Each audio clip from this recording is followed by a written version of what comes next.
Yo, you guys doing this fine evening? Ready for some RIFTS? Thanks for the big streak, Bard from Entry, appreciate it. As well as some other people.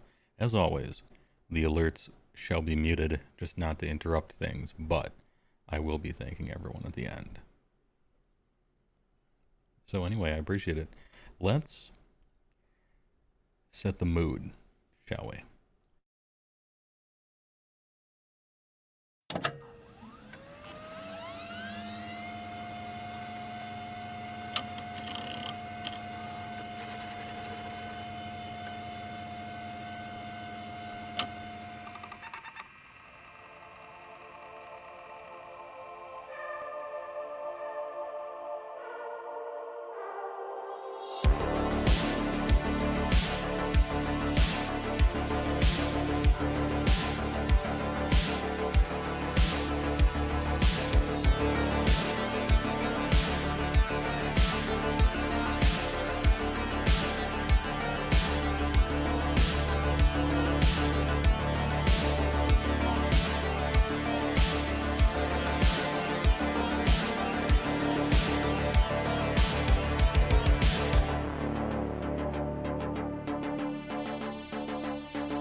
Damn. Alright. You guys doing this fine evening? I'm not doing too bad. Feeling huge. Feeling Can't complain. kind of big. Kind of nice with it. Alright. Well, last time, man, we had a lot of interaction, a lot of talking. You guys shot a crocodile twice for about 3 minutes. Everything else was exploration, interaction, a little role playing. It's time to shoot. Any shooters in the chat? Any big shooters? Any big shooters, but also time for planning. And I see that Botrix the robot has finally joined my thing, so now I'll be getting YouTube comments. Dead End says hype, thanks a lot. And Miller Time 24, thanks for the prime. I'll get those out of the way before this one. Boys ready to begin? Of course. I've never been more ready.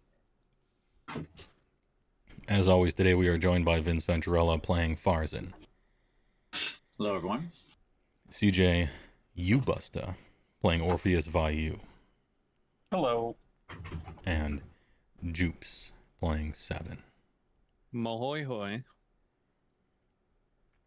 Alright. Now, for a recap of the last adventure, I like to do it in fill-in-the-blank limerick format. Are ready for another one of these? Alright. As always, you have to guess the missing word, and it is always the last word. I'll say blank, and I'll repeat it twice to give chat a chance to join in on the fun. And if you succeed, we'll do a final answer thing. Anyone can respond. The party gets one reroll for this adventure, which, I don't know, maybe you might need. We'll see. It's a lot of guys. Ahem. You stopped at a northern gun town, where interesting characters abound. Combined both the dolls and joined carnival stalls, and family thought lost is now blank. It's got to be found, right? It just has One to would be. assume.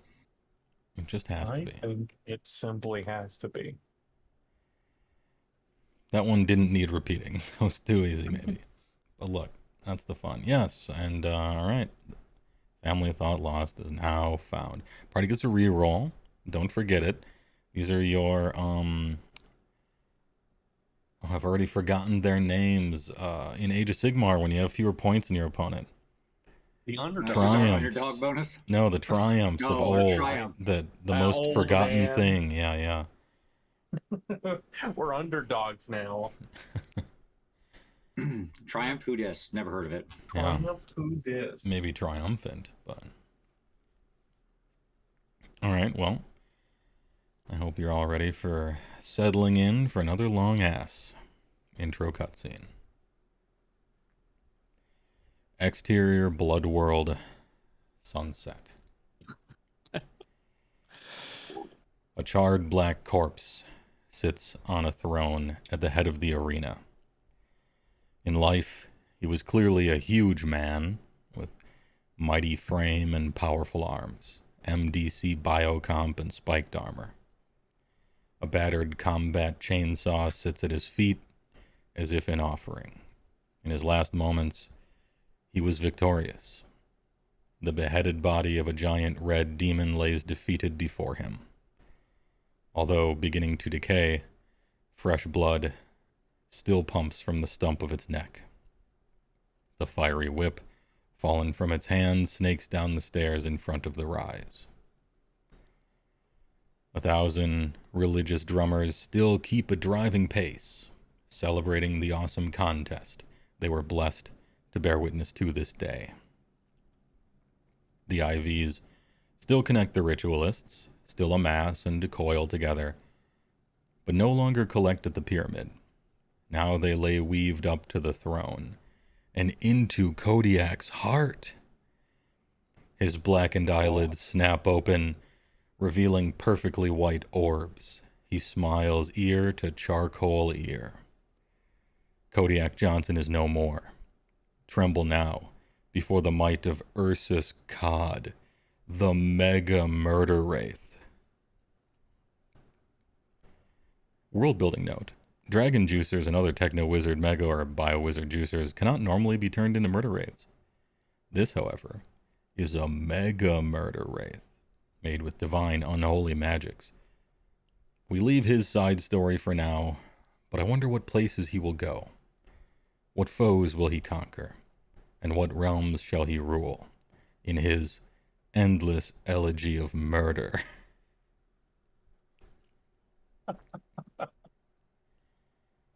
And all right. Hell yeah. Jesus. And now we say goodbye to the pirate ship microcosm of Watchmen. Ahem. Exterior Florida Nexus Point Lair. Sunrise. Mycostrius stands in his treant power armor at the center of a Stonehenge ring fashioned out of ICBMs, staring into a crystal ball mounted atop an old M60 tripod. The party can be seen within, talking to a dragon, hiring mercenaries, and pointing to schematics of a train and a satellite. "I've come to a realization, Baron," he says to his birch tree staff. "Do you know the Jack Pine? A cousin of yours. It has serotinous cones, who only release their seeds under extreme heat, such as from forest fire. These events," he gestures to the crystal ball, "they're like forest fires. They are destructive, yes, but they also rejuvenate. Out with the old, in with the new, eh? It's healthy, in a way. Humans have this childish view of nature and harmony. In fact, nature is violent, cruel, and wasteful. Not even the strong survive. The churning sea of genes care not for the individual. There's no tyrant, no despot, no warmonger that can hold a candle to 1 second of the profligate evil that is nature. The fox's pups will starve unless they kill the children of the rabbit. That is the rule. The only reason we might not use the word evil is because there's no will behind it. It is just a system carrying out its code. And I, too, am a program in this system. A puppet who can see his strings, yes, but a puppet just the same. He begins to become underlit at this moment. My old colleague's obsessed about balance and not interfering, but there's no such thing as a closed system, and there's no such thing as artificial. If the anthill is natural, then all of man's creations are too, and so are his actions. I am a vessel for the universe to become aware of itself, and so I know about the jack pines, and there are acorns as far as the eye can see. And I wonder, when does it become necessary to start a fire? The birch, as always, does not respond. It is, after all, just a tree.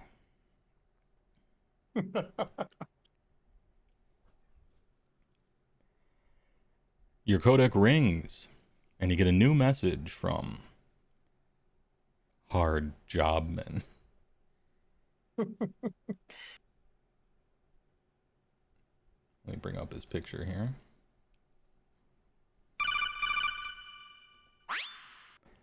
Wake up, Merc team. I got an update for you. Attached, you'll find the best info I could get as to the last train cars sold from 3 different outfits. Rented piecemeal a few months ago, cash. He's been working on this one for a while.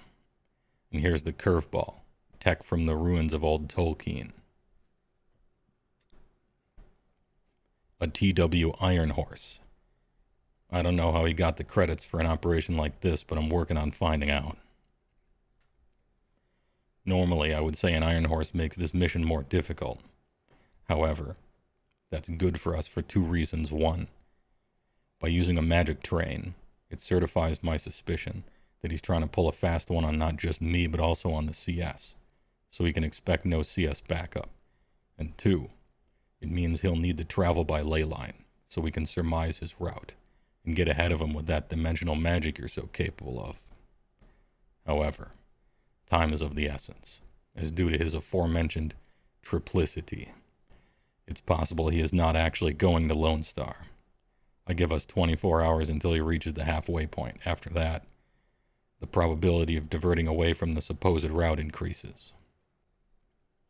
As for how to get on board and neutralize the situation, I'll leave that up to your particular brand of expertise. We don't have the time nor the resources to move warfare-class robot vehicles out there, so my recommendation is using the scalpel and not the hatchet. Still, there's 3 of you, and Thundercloud has 30 Auto-G posing as CS that are loyal to him on board, and my info suggests 2 defense cars and a PA hangar. You may need numbers or outside support. As such, subcontracting is on the table. New hires could serve a dual purpose in testing out candidates for your eventual expansion into a merc empire, or just a one-time thing, your call. Promise them whatever, within reason. You could buy a kingdom with that satellite, if only you could guarantee not getting killed for it instead. But we'll cross that bridge when we get to it. I sent out a semi-private call to arms under a pseudonym, generic anti-CS job, but with high recs. Local area only, no repeating. See if the short-range net catches any fish to your liking. Measure them up how you see fit, but before you spill the beans on the plan, I implore you to send their info to me for cross-referencing. Remember, we are cautiously throwing caution to the wind. That said, I won't keep you, Merc Team. I heard you got a train to catch. Jobman out. God, Jobman is cool. There's an attachment to the message with an order for 3 Merc database scouters from the Blank Tech store in town. Sort of like a receipt. And world building note. These are just little, you look at a Merc person and then it's like in a video game, it's like you're holding tab or something and you get a little readout to their rank. It just cross-references it just cross-references the database. Oh, it's like Libra in Final Fantasy. It's basically Libra, but it Sweet. only works on registered mercenaries, Right. and it'll give you Mm-hmm. like nothing crazy, but typically if you look at somebody, it'll give you their rank and like their name and maybe what class they are, race, stuff like that.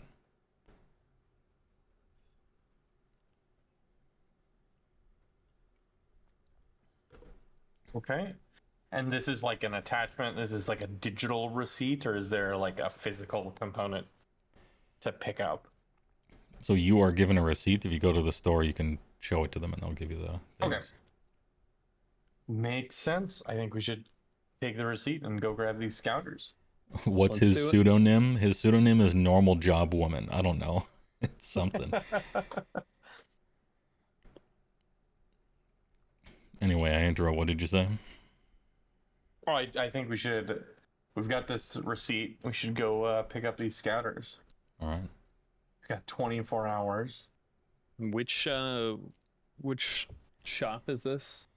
This would be, and I'm scrolling through Last Adventure. This would be Blank Tech, the technology store run by the Tremador Ozdiadact and his assistant Trevor. Fucking Trevor.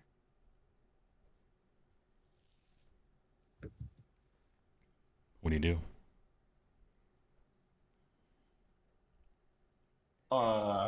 I think we should go pick it up. All right. Pick Yeah. up these scouters. You're just kind of in town and the world is your oyster at this moment. You have Okay. essential, you got a day to do any sort of preparations you want. And some of the ones that we kind of talked about, you were thinking about doing. And so you have a day to do any of that stuff and maybe look over some mercs for your eventual roller coaster tycoon sub game of hiring different classes and creating little sub merc bands out of them and sending them out on missions. That's more of like a once you get a base sort of thing, but this is just Right. a touch.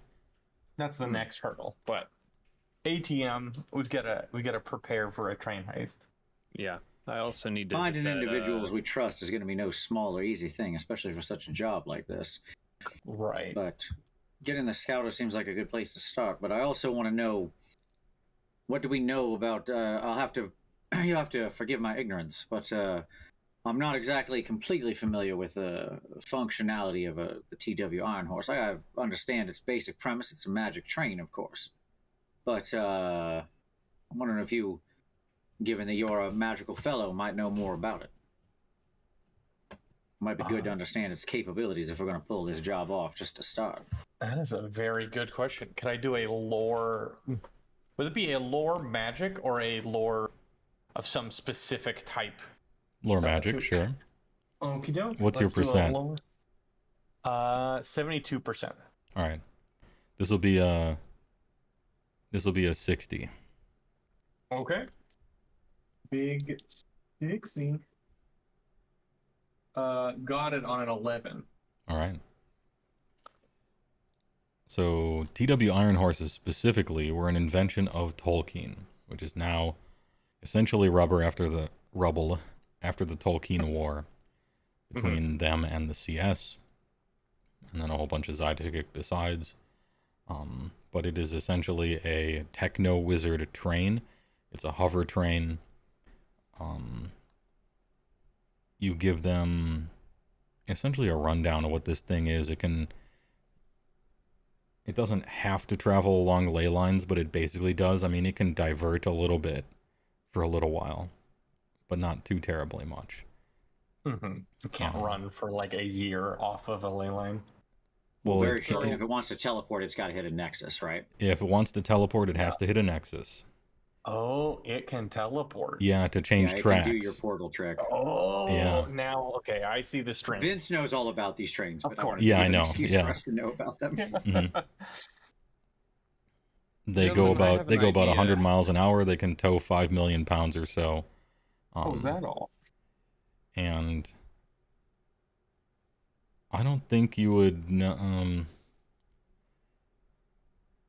I don't know if My you would know question- exactly how they're powered or anything. That's kind of cool, but maybe that'll be for later. It is cool, but yeah, no, that's fine.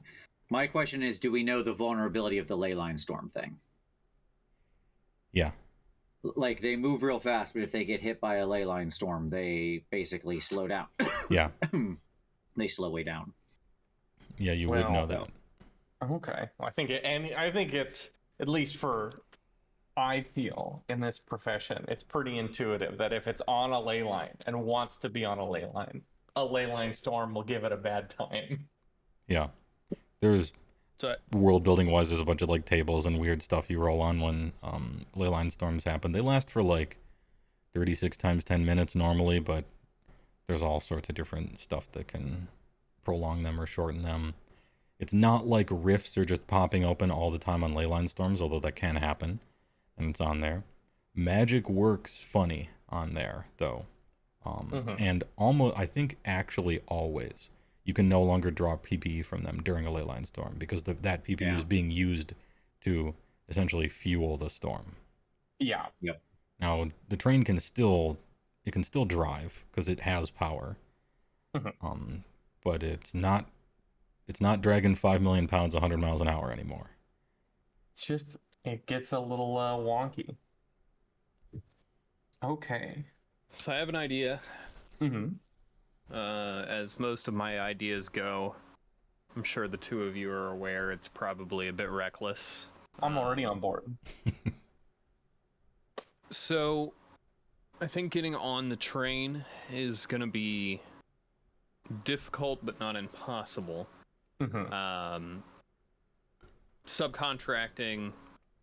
I don't know how familiar either of you are with the old-fashioned way of doing these things, but if we could subcontract some mercenaries to create a diversion, get in the way of the train, or get an object suitably big enough to fuck the train up in the way of the train, I think that gives us an easy on to hop on pretty much wherever we please. The problem is for those mercenaries that are creating the diversion or holding the train up in the front,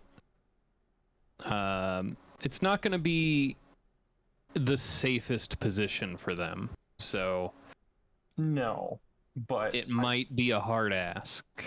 I think with enough money, we could convince enough people who don't know any better Well, that this is worth their while. we could find some people who might be kindred spirits to myself. I'd do it for free because it sounds like fun. But True. it sounds like Jobman is loosening the purse strings a little bit on this one. I think Just my thoughts. Game Master note. That is correct. Jobman is indeed loosening the purse strings on this one a little bit for long-term gains, and also, it got personal actually. He's locked in. He doesn't want to get triple crossed. Doesn't appreciate it.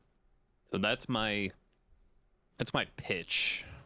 I think that's a great pitch. I think he not using their people, but utilizing the expertise of They'll know the risk. subcontracting. Yeah, they are aware of the risk, but utilizing them to, I really like we can drop them on with my capabilities. We can move in front of the train. We can set up some kind of blockade because it's the problem is ley lines are pretty big. They can be. They have the potential to be pretty wide. Yeah, the average ley line is a few miles wide, I think. Yeah, At least the shortest at are least at least 1 a mile. mile. Yeah. Yeah, it's usually it's a half mile to multiple miles. Okay. Yeah. We just have to. We have to be able to utilize the geography, I think, to our advantage there more. It is a hover train too, and it can steer. It can. So there is, the problem with your plan, if I might. If we were robbing a more traditional train, you'd be exactly correct. But remember, this thing isn't stuck on a pair of tracks. Let's assume That's that we fair. can catch it at a point where the ley line's relatively thin, say half mile to a mile wide. That's still a heck of a lot of square footage you got to cover and make a distraction on. The thing will just drive around you. But the other important thing to note is that it doesn't move in two-dimensional space. Based on Orpheus's description, this thing can also fly pretty high. Yeah. So if it wants to, it can just go straight up in the air. The thing, by my understanding of it, has quite a ceiling. Vince's personal note: these things have a ceiling of 1,000 feet in the air. Yeah, I was gonna say they that. can get I real was gonna high. say that I would have to look it up, but I'm pretty sure it's 1,000 feet. They can go. Okay. You would be correct. They can go up. Okay, then that changes things a little bit. No. So actually blocking this thing from going forward is really hard. Yeah. Because it can just it has full 3-directional movement, right? Like block a spaceship from going forward. Like it doesn't. What about? That's part of the reason why they're so good and useful. Yeah. What about tethering it somehow? Well, realistically, if they don't have a reason to be high up in the air, they might not be.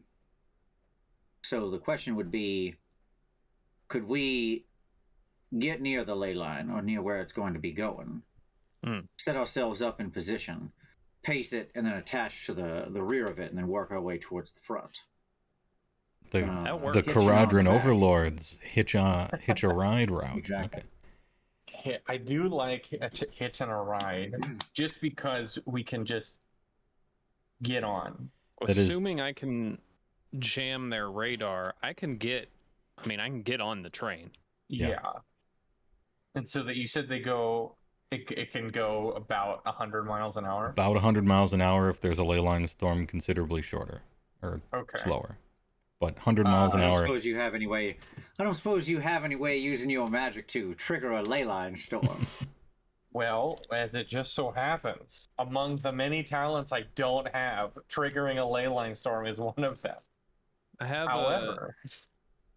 an alternate plan. However, alternate plan also. Yeah, go ahead, CJ.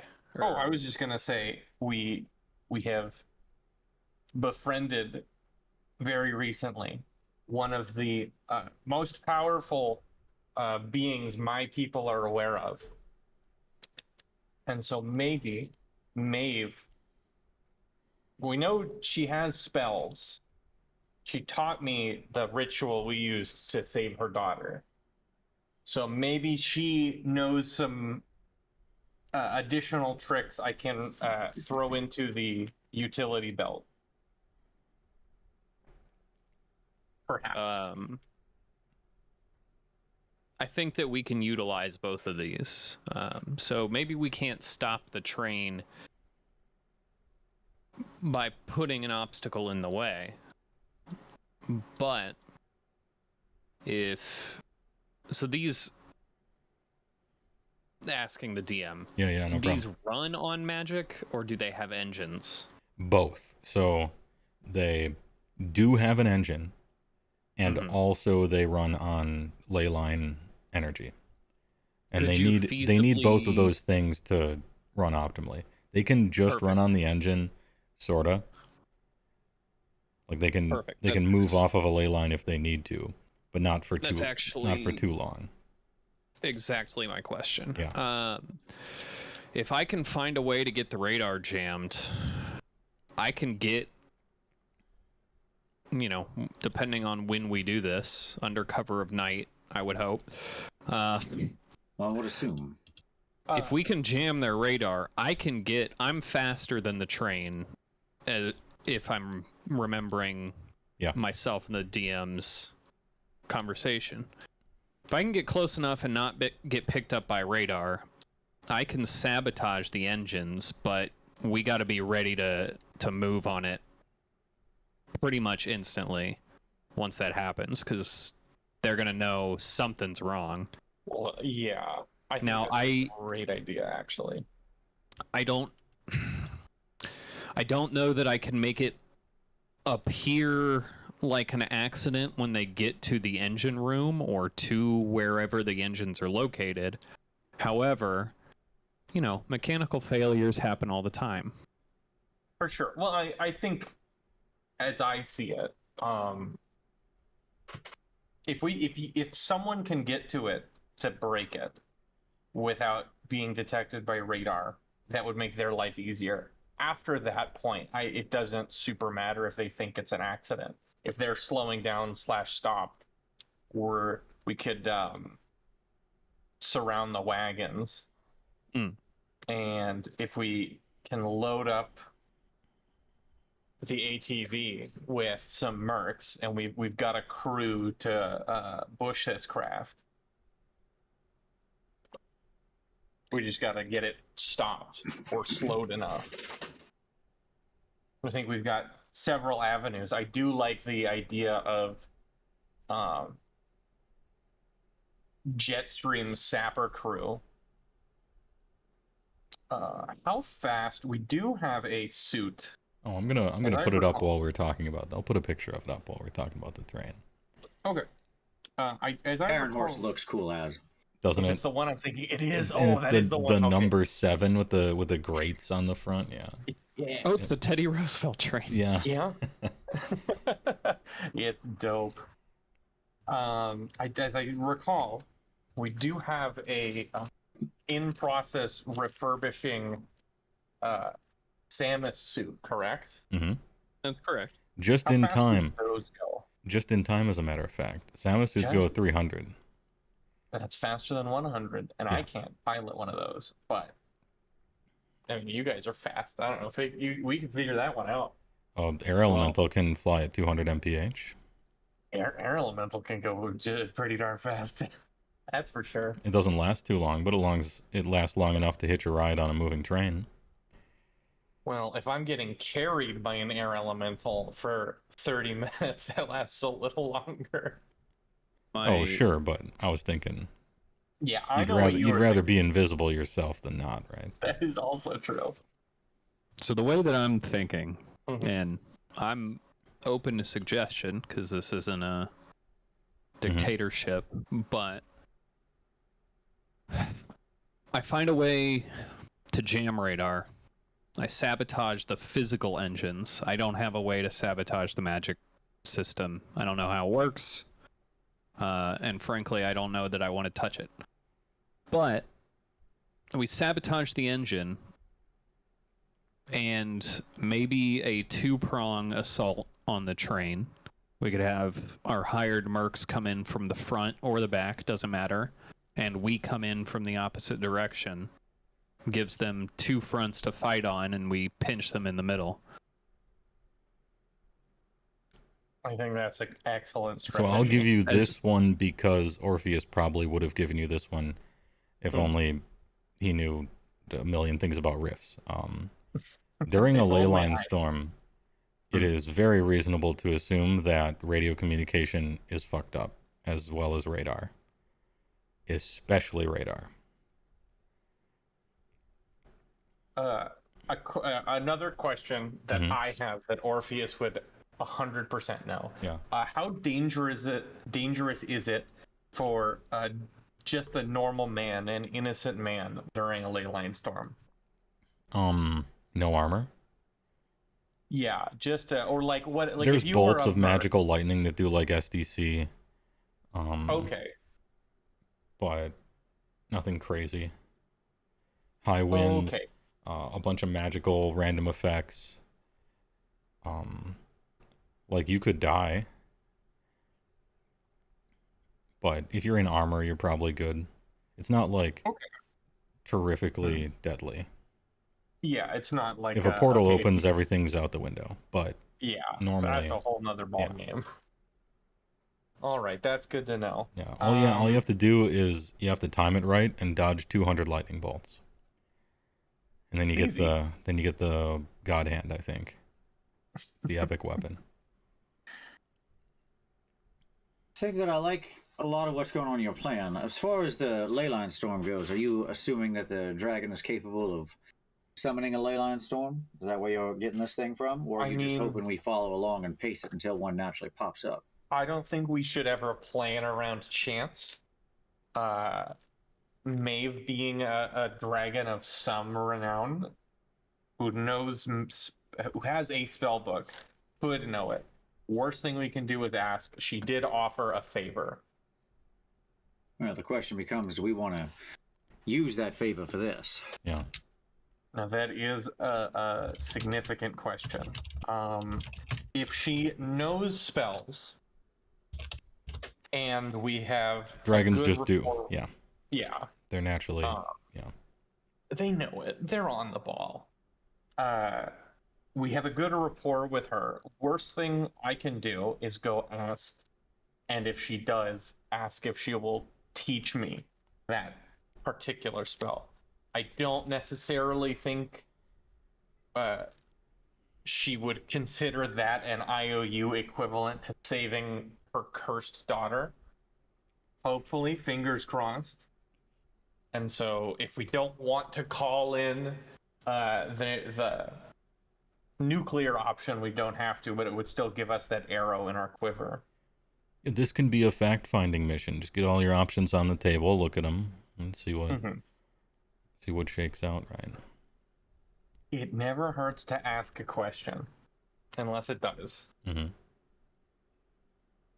We do have. Jobman said we had about 24 hours. About 24 before. hours, yeah. So we have some time. Mm-hmm. You know, we have access to instant transmission of a sort. So we've got time to prepare and plan. Yeah. And you have enough time to go do that armor thing and then go talk to the dragon for sure, plus a bunch else. We do also know... I'm gonna need guns. We know a crazy man in a swamp who we could always ask for a favor. I don't know that we know him well enough to ask for a favor. I don't think he knows himself well enough to decline a favor. Yeah, especially one regards leaving his swamp. But my point being, I don't feel it hurts to ask the question of the dragon to see if there's a storm or something to do. Yeah. It's just getting our options on the table feels like a smart enough thing to contemplate. But I think part of your original plan, you said getting into the engine and disabling it. Mm. I find that to be probably a bit dangerous for multiple reasons. One, I'm not sure if however you disable it, we'll be able to get it working again. And theoretically, we're going to need this train ourselves to take this thing wherever we want to go. So you're going to have to be able to, I don't know, magically drive it, or either that or we're going to have to convince the pilot, the engineer, or whatever, to do the same. Two, I don't know exactly how much it's relying on its mechanical engines as opposed to what's magical, and I have no idea what's in that magic engine. I just know that I don't want to mess around with it and break something we can't unbreak. That is a big linchpin. That is... Like getting into the engine room and it's just like a floating magical orrery with no mechanics whatsoever. Like that would be Right, and that seems possible. Mm-hmm. I don't know. This is not my realm of expertise, so even if we got to it, I don't think I could ever fix it. It is likely to be a highly guarded and or protected part of the ship, so if you go there, it's not as though there's just going to be some old coot shoveling coal into the front of the steam engine, right? There's going to be HeyWoah furiously deleting his old coot that was shuffling coal into the engine. I spoke him out of existence. The power. But at any rate, my point is we might not need to slow the train, and in fact, the less the train overall reacts. This train's supposed to be what, according to our understanding, 5-6 train cars, including the engine? 6 total, including the engine. So 5 plus engine. Fantastic. If we can make our way subtly onto the last car, well, as you said, distracting them, the part of your plan I quite liked was the two-front attack. I think if we can hire a couple mercenaries and basically make them a distraction piece, not in the start of the... not try to block them off. More it comes in, imagine it paces our vehicles faster than the train can go. So it paces them from the, let's say, the right side. Start hooping and hollering, firing and shooting, making a big deal out of themselves. That'll draw the attention of most of the guards. While that's happening, even though they'll be on alert, their attention will be focused elsewhere. The three of us then make our way into the back car coming from the left side. Sneak in, get rid of any particular resistance that might be in that car, and then we can begin making our way up. The less they think, and then at some point our vehicle pulls away, the mercenaries we hired leave. They're not meant to get in a full firefight. But and they think they've won the day. Little do they know we're at that point 2 train cars deep into their operation. But the less we make everyone aware that something is mechanically wrong, the less they'll all suddenly wonder. If they're all unsure of what's wrong, then they'll start looking everywhere. I say we tell them what's wrong and make them look somewhere we want them to. I like that idea. I think it's a good direction. I like that also because it doesn't split the party out of character. That too. Sure. Totally fair. So if that is the case, do we want to even attempt a ley line storm? Well, sure. It stops radar. You can get closer to it. Maybe short-term communication. Anything to cover, right? Yeah, I don't think it's a bad thing to have the storm going on, because that'll just seem like a natural occurrence. Those happen all the time. Those happen all the time, left and right. Okay. Well, especially if we're going to do this at I think they are more likely around things like at midnight Sunrise, versus sunset, in the middle of the day. Sunrise, sunset, equinoxes. Blah blah blah. All the things that normally affect rifts and make them more powerful. Yeah. Right. All So, the I don't know if any of that esoteric, stuff's going on, but if it is, cool. That would only make it more likely. That's all OOC, obviously. Yeah. Farzan knows nothing about magic, but this is just Vince's knowledge of the world. Okay. I think we've got some prep work to do, but I really like this plan. All right. Well, So I think you first- might want to begin with a discussion with our dragon friend. Yes. Do we want to, just because we're on such a limited time frame, so to speak, do we want to, for the prep, the pre-prep phase, should we divide and conquer on this one? I can go talk to Maeve about the magic component. You guys can communicate with potential mercs. You could if you want. I don't think that you're. sounds like an excellent idea. I don't think you're crazy pressed for time, but you can do it however you wish. I'd everybody almost splits prefer up we all and- go together. And Okay, talks, sure. but yeah, you can. I don't want to speak for the trio. Yeah. The the thing that I'd like to remind you though, is if you wanted to get that order in, you might as well do that immediately and then everything, and that's just going to be like a hop, skip, and a jump. No big deal, Yeah, because he's gotta make that. He made that, like, we know what he is. Like, that's something that, okay. Well, after we drop that off, I know. I've got a craving Sure. for some grub. You know what? It's one of the shops in town. We don't need to eat, so might as well experience the whole spectrum. Chat finally gets what it wants. Grub's grub. Let's go. So I'm brushing over this real quick. And it could be everybody, it could be just Orpheus, but this is a pop on over to Mike Ostrius. Put in your armor, order. He says some funny stuff to you. Oh, it's fun, He agrees to do it. You do the PPE thing like we talked about before. Yeah. And now you're back and we can move on with the whole party thing, because that's going to take him forever to do. And so just getting the order in real quick. Get the order in sooner rather than later. That's what I would like to do, but Makes sense. Do you bring anything? Oh, I guess, damn, now we could have actually just done it, but oh well. Do you bring up any of this to him? You were going to ask the dragon about Leyline. Are you bringing it up with him or no? Is my Ostrius too crazy? Is there such a thing as too crazy? Well, I'm trying to make him that, so. But, do what you want. you know what? If I'm asking him for help, I would bring up that we are the whole as much of the situation as he needs to know. Like I wouldn't mention the satellite, but I would say that we're Just thinking about ley line storms. So you're not thinking like about telling ley him line. stuff. You're just like, oh, I Yeah. might want to. I Okay. wonder how to make our ley line stuff. Something like that, right? I would mention, that he lives. He has made his home on a nexus point or Mhm. close to a nexus point that he guards fervently. And I am interested in all manner of things related to ley line and how often ley line storms affect his living. Mhm. And how if he knows how to make a ley line storm and or protect from a ley line storm. Of course. Of course. Would you be willing to teach an eager seeker of knowledge such things?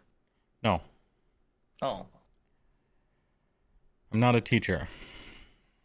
I was a teacher once, and it did not go well. well, I'm If sorry. you need that a ley happened. line storm, maybe we could talk. If you would be willing But I to, won't be a teacher. that's fine, my Constrays. I would never ask you more than you're willing to give. But if you would be willing to assist us in making a ley line storm at a specific time and place, I would consider myself appreciative. What a curious request. I was just thinking about this. Well, you seem like the kind to think of a good many things, so I'm not surprised. Tell you what, let me finish this up. Come back to me later.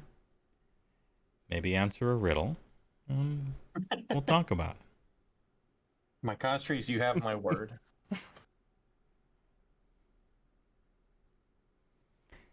Waves I to don't know you. what- Think I'll globally. wave Act locally. back. Globo Armor Smitho. All right, and after that quick diversion back to town. So you got one maybe, One maybe. but it hinges upon a riddle, which are historically very difficult, as you know. Well, they're difficult, and I don't know how good I am at it. So I still want to hedge our bet. Next time, maybe bring the riddle master and everybody else along. Well, of course. Anyway, you guys are in town. You got a receipt for some scouters. You got a dragon to talk to. The adventures of Grub's Grub. Some mercenaries. I suppose the mercenaries has to come after the scouters. So, what do you guys do? What do you want to do? I think we should grab the scouters, Yeah.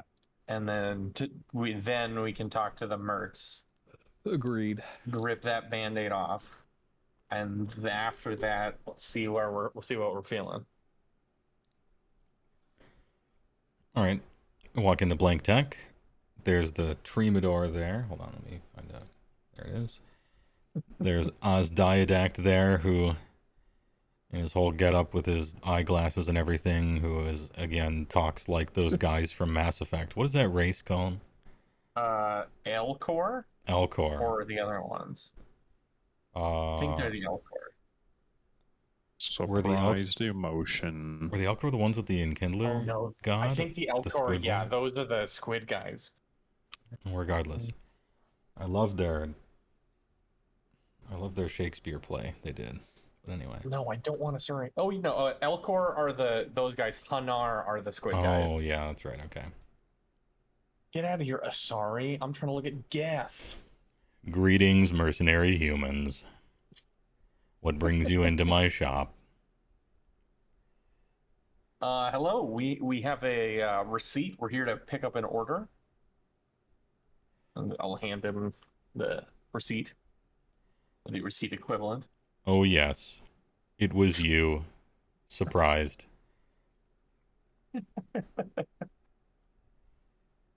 I don't see what's so surprising about it. They paid extra for a rush order. And he reaches under the desk and puts out 3 little like scouter things that you can put over your eye, and 2 thumb drives. He was going to put a 3rd thumb drive out, and then he looks at each of you in turn and only puts 2 out. Well, what's that about? They are attuned. No, I was saying, what's that about? Oh, Are the we thumb not drive thing. trustworthy? It's That okay, one he's is a just magic user.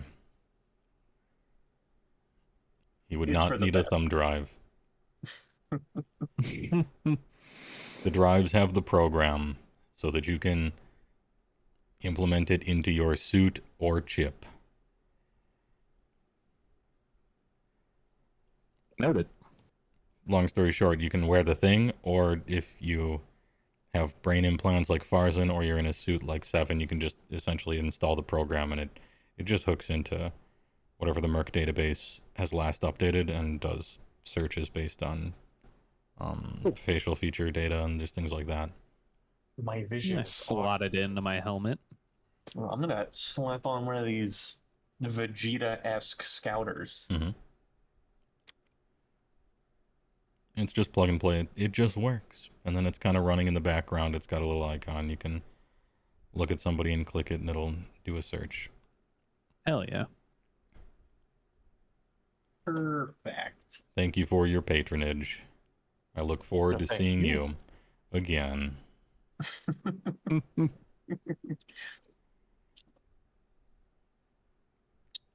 All right. So we've got the scouters. I think that our next stop should be the Merc bar, but we can go. We've got prep time. We Yeah. Prep, we get as long as we're productive, we can be moving in any direction. Merc bar it is. Merc bar.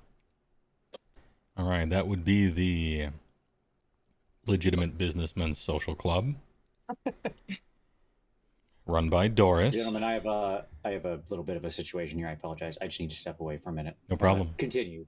Do all of that. I will be back. I Okay. am very sorry. No problem.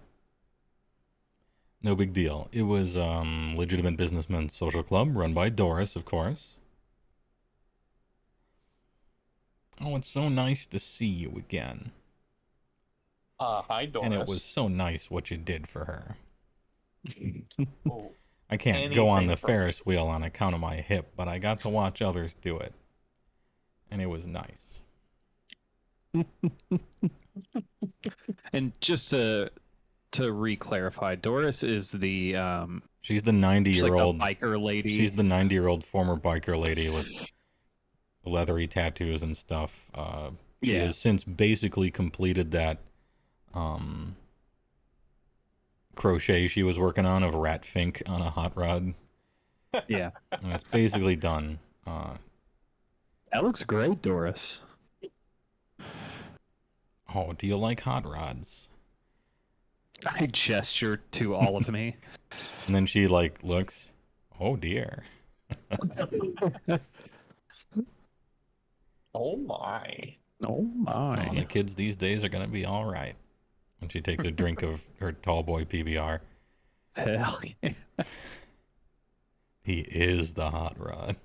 I love this lady. The hot rod is his mercenary name.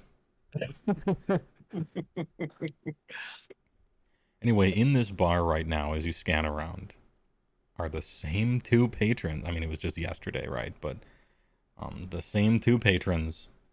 But now you have your little scouter thing, right? What's my scouter say about their power levels?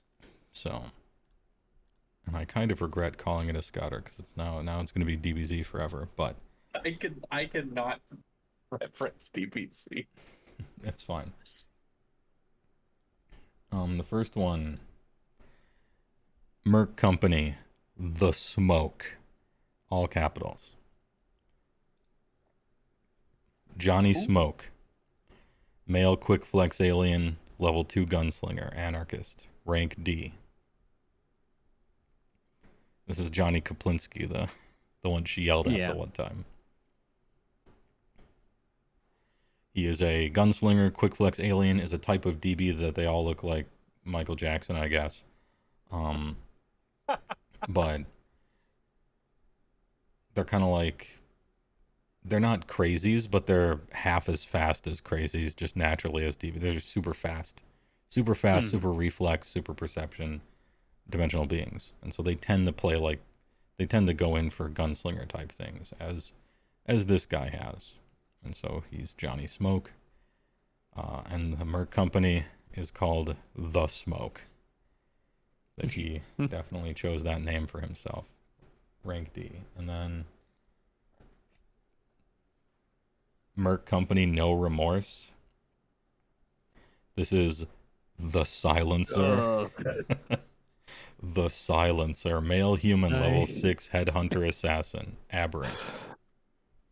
Rank C. I hate this guy. No way, dude. He looks like every Mandalorian from Tor.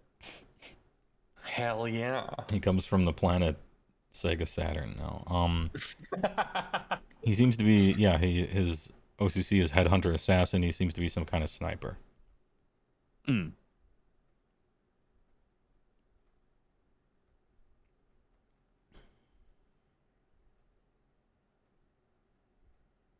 And what rank is he, if it tells us? Rank C. Rank C, okay. Perfect. He's rank C. Johnny Smoke is rank D. Rank D. Mm.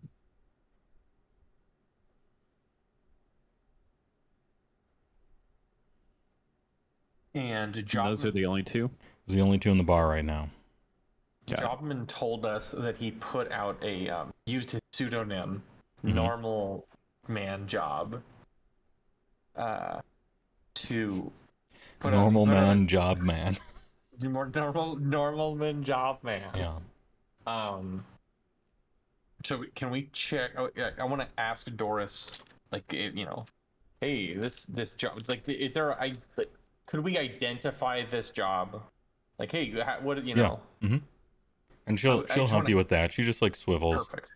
And looks it up on her little computer she's got at the desk, and oh yeah, looks like trying to intercept a CS shipment. Seems fairly typical, really, fairly standard. Really high Rex though, that's strange. Only local area though, and it has a do not repeat on it. Huh. I didn't think any CS were coming by here for a while, and my ear's on the ground. Hey Doris, when's this place, when's busy time in here? Well, it's hard to say. We are somewhat of a truck stop, right? So just people coming through. I gotcha.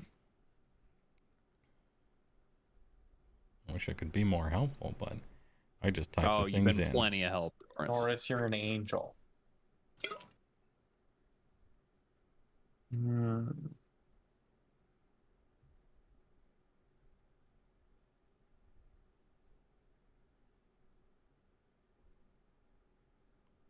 Look, if the pickings are slim, you don't have to scrape the bottom of the barrel if you don't want to. Don't feel forced.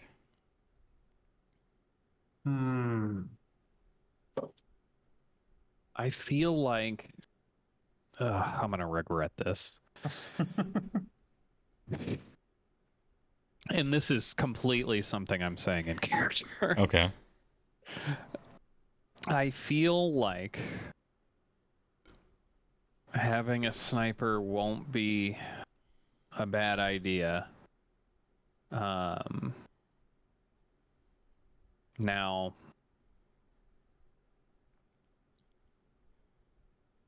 Orpheus, this guy gives me kind of the creeps, but I think having a sniper, at least being able to take long distance shots at people on the exterior of the train is going to be handy. I think, yeah. Well, I think that's a great idea on its own, and also, every gun is a gun that we didn't have before. gun that we didn't have. Every before. gun is another gun. Am I Every right? gun is another gun. Look at that. We're finishing each other's sandwiches. Hot dogs. So, I hadn't considered this is a business negotiation of a sort. Sure. And we do happen to know someone in our own employ who is a very good business negotiator. Oh, you are right. As I believe Monty is a man of some business acumen. If there ever was a legitimate businessman in this party, it would be Montgomery Merriweather, a name that just implies honesty. Yeah, Mr. Merriweather. I don't think it would be a bad idea to, depending on how much we want to multitask, ask Monty to negotiate some prices for hired guns, or at the very least have them here with us to negotiate. Sure. I think that's not only a sound idea. I don't do business. This is not my strong suit. So having some help is not something that I'm gonna sneeze at. No, I thought your power suit was your strong suit. Yeah. It is. That's what I meant. Oh, I see. Well, I guess we should go back to the ATV, or we can contact Monty. I mean, we've got. Yeah, I mean, I can get him on the horn. Get him on the radio first, and then horn him. I go nonverbal as I contact him on the radio and tell him to meet us here. Hey, how you doing? Hey, Monty. We need your special expertise over at the Legitimate Businessmen's Social Club. You think you could stop by? Sounds like my kind of place. Well... He does the heh thing that was not out of character. It is, which is why well, you might just want to head over. Sure thing, boss. You hear bare feet slapping around before he remembers to mute the mic. Fingertooth carpetbaggers, I don't think have shoes. They got like hobbit feet.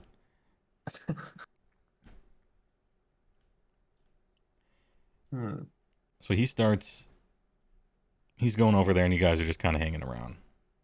Yeah. And two mercenaries are mostly keeping to themselves and passing the time watching TV or something like that. And then you hear a commotion outside. Oh. I would like to investigate. Let's get an exclamation point commotion real quick in chat, just like the old days. Is it Ryuji? Ryuji, quit shouting our entire plan. Please. Calm down. I'm going to use the restroom before the commotion because it's like kind of a cool thing. And I just want to give Vince like a little time. I don't know. Yeah. Yeah, no sweat. Breathing room. A little, maybe a 30-second, 1-minute breather. BRB, I'm going to toss it to commercial. A little breathing room.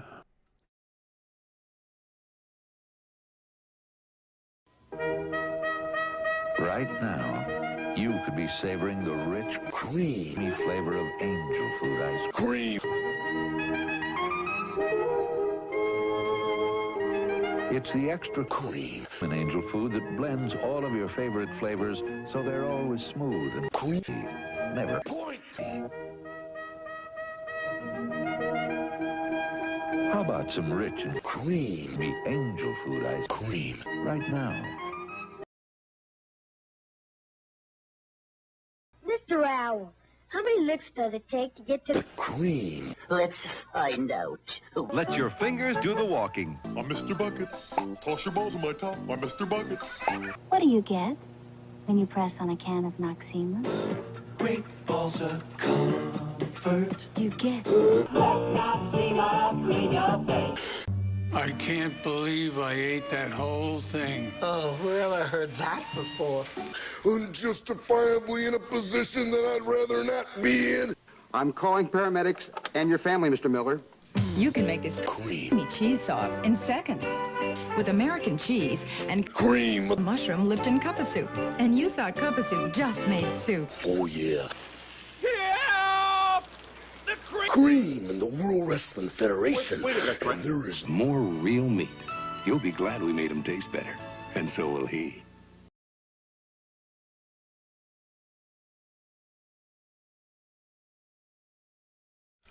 You'll be glad we made him taste better. And so will he.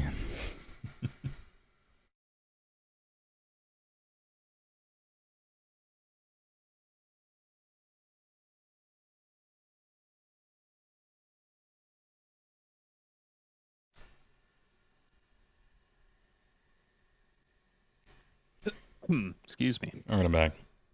Welcome back. Let's see. Vince will be back in 15 minutes. Okay.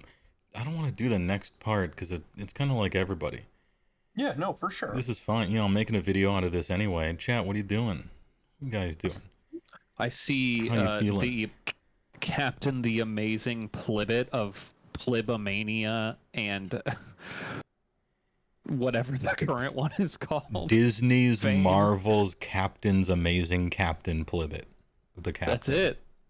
The birthday haver. Oh, it's the birthday. That's right.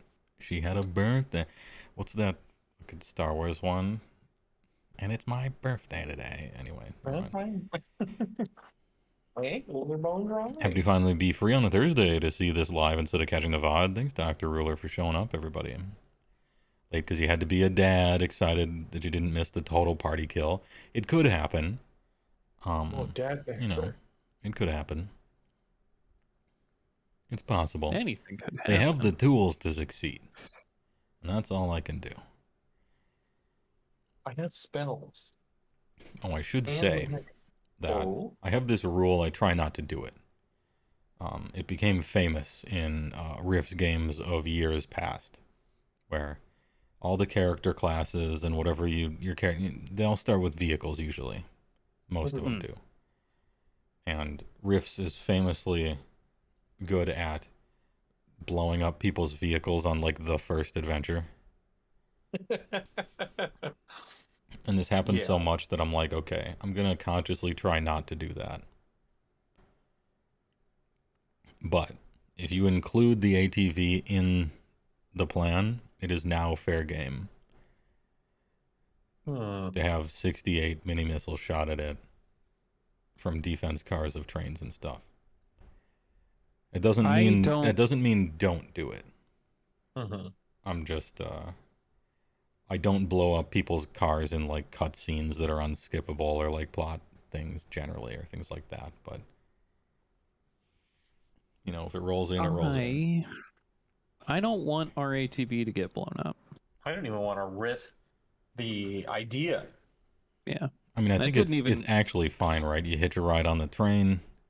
Ideally, you take over the train, and there you go. Now you got your transportation, right? If all goes well. If all goes well. And if anything happens to legally distinct Tay Takemi, I am leaving the show. Oh, do you mean Bianca? Bianca de los Santos? De los Santos. Yes. La mujer. That is what I mean. Puerto Rican Tay Takemi, the medical doctor who's also a psychic. The psychic surgeon. Now Montgomery, you know, we can get another smuggler. Esta rica. Listen, I'm a complex and multifaceted individual. However, I am also a pervert. Yeah. Yeah. I get it. You're some kind of perverb. I'm not a gooner, I'm a pervert. Get it right. Get it right. What was that quote from that? Who said that? What VTuber was it? Where they're like, I haven't gooned in 2 weeks. Fuck you. Fuck you. I don't know. It sounds like Eris, to be honest. Does he know what gooning is? Oh, God. Probably. I don't want to think about it. I don't really either. He can taste when a pizza is cooked next to a pizza with pepperoni on it. That's true. Yeah. I think about that. He said that, and I think about that all the time. I hope one day I can have that power. That is a power. DJ, I hope you never are like Eris. Why? He's Don't so do it. successful. Don't do it. He makes more money than me. Seems I want to be like him. Yeah, he's successful. Some streamers are successful, right? But it's like you go to a Age of Sigmar tournament, and the top tables, the top 4 matches between 8 people, there's like 5 Night Haunt. And so you're like, damn, I should be playing Night Haunt because you just win. And then you pan back to the rest of the tournament, and there's 30 other Night Haunt players that are not in the top 4. That's right.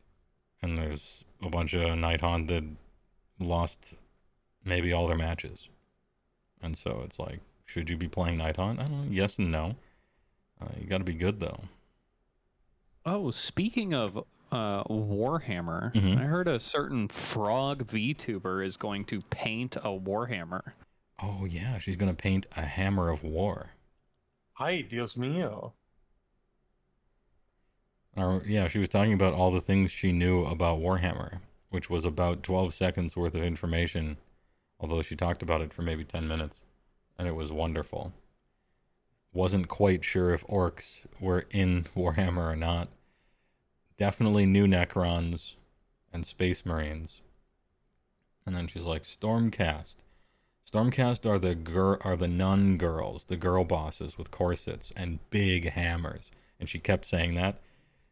They're the girl bosses with big hammers, and they're golden. I'm like, I love a girl boss. Oh, damn, that's not Sisters of Battle, but it kind of is Sisters of Battle mixed with Stormcast from a different game. But no, you're right. I would appreciate if they had huge hammers. I think that's a good one. Well, I might be biased, but I think she should paint an Age of Sigmar model because True. Bricky doesn't need another VTuber to collab on 40k shit with. Oh, I hate it. Oh, Let us have one, please. I don't like him or his entertaining content or his attractive ass face. I don't like anything about it. It's disgusting. It's disgusting to me. His witty one-liners and his funny, entertaining content, it disgusts me. It insists upon itself. What am I supposed to do? Also, I mean, once you're finished painting a Warhammer, it's possible. Not likely, but it's possible sometime in the future. Eventually, you might actually play the game that the little plastic man is from. And if you're ever going to do that, then you might as well play the good game, which is Age of Sigmar, right. And not the bad game that's boring, that everyone only complains about if you ever bring up the topic ever, which is 40k. It has better lore, but you can experience the lore and setting from a distance. If you're going to interact, I would go for the one with better gameplay and models. Anyway, Get Shot Robot. The only one who sells out in my stream is me. Do not suffer the robot to live.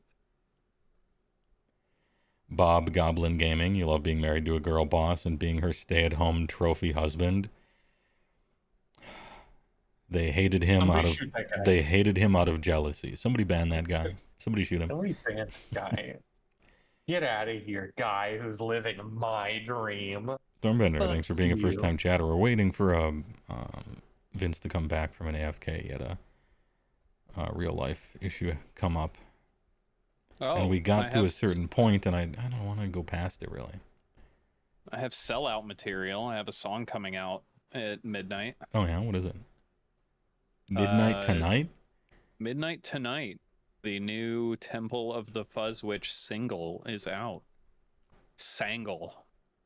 Sangle? Hot singles in your area. Parenthetical, Hot your ears. singles in your area. It's good. I wrote it. That's how I know it's good. Damn. I don't have a promotional image ready, so I put up the first edition cover or second edition cover. That is the effect of hearing like this. You'll feel like that when you hear it. It's meant to evoke, a bunch of blind warrior women and a Splugorth slaver on a... True. What is it called? Splugorth slaver barge, I think. That item. It's got the Ilor slave barge. Mm-hmm. The Eye of Ilor? The Eye of Ilor. One of many. They come from a planet made of ice. Mm-hmm. Just like Hat Planet, which is where that's where floopers and fingertooth carpetbaggers are from originally. Damn. It's called. Shit, I forgot. It's called Hat Planet. Now it's not a planet. It's a plane of existence, but it's called Hat Planet. And it's never explained, and I like all of that. And someday we're going to have to go there just to see what it's like. Hat Planet. Is it a planet? Nope, not a planet. Nope. It's a plane. It's called Hat Planet. Does everyone have hats there? Just dead silence. None of my business. Doesn't answer.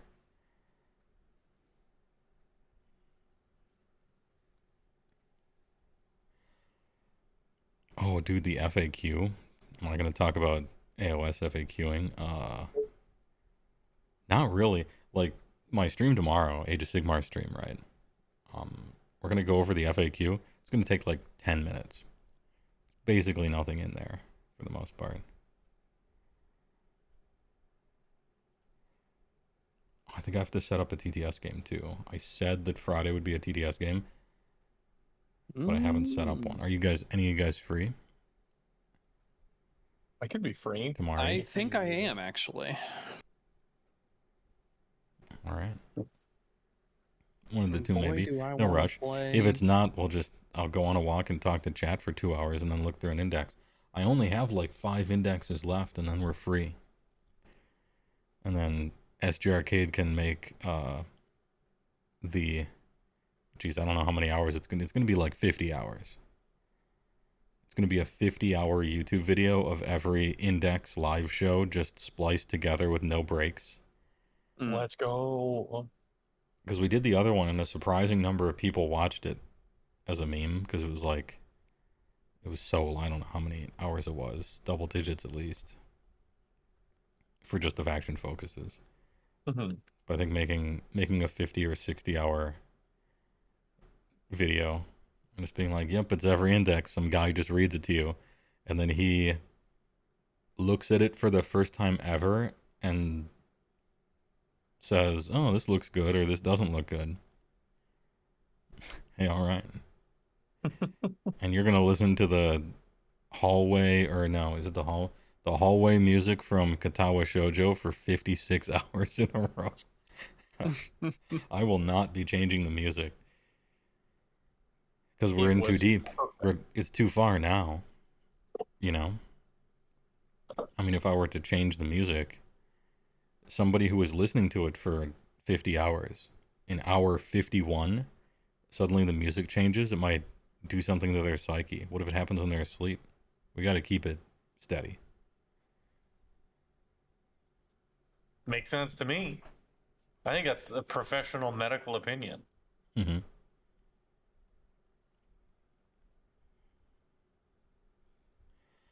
In our XX, the gunshots go off. Yeah, one of those 10 hours of complete silence randomly interrupted by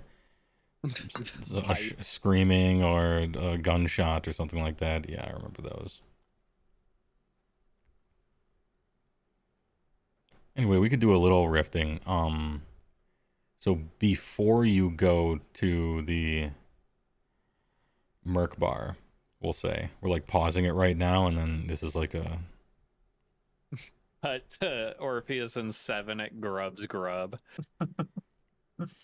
we could do the you ask lady about magic thing. Yeah, we can We can ask Maeve. We can retcon slightly and go to Maeve. Hook over to Be Maeve efficient first. with And yeah, she knows the spell. Would she be willing to teach it? Summon Leyline Storm. That's the spell you would like me to teach you, out of all the spells. Out of every spell, well. What were the ones that you came up with? What was that list? Do you have that list? I have a big long list, but then I have your list as well, and I highlighted overlap. Where's the overlap? The biggest ones were Invisibility Superior, Blast Shield, the Fighting Spirit, Realm of Chaos, and then Summon Leyline Storm. Okay.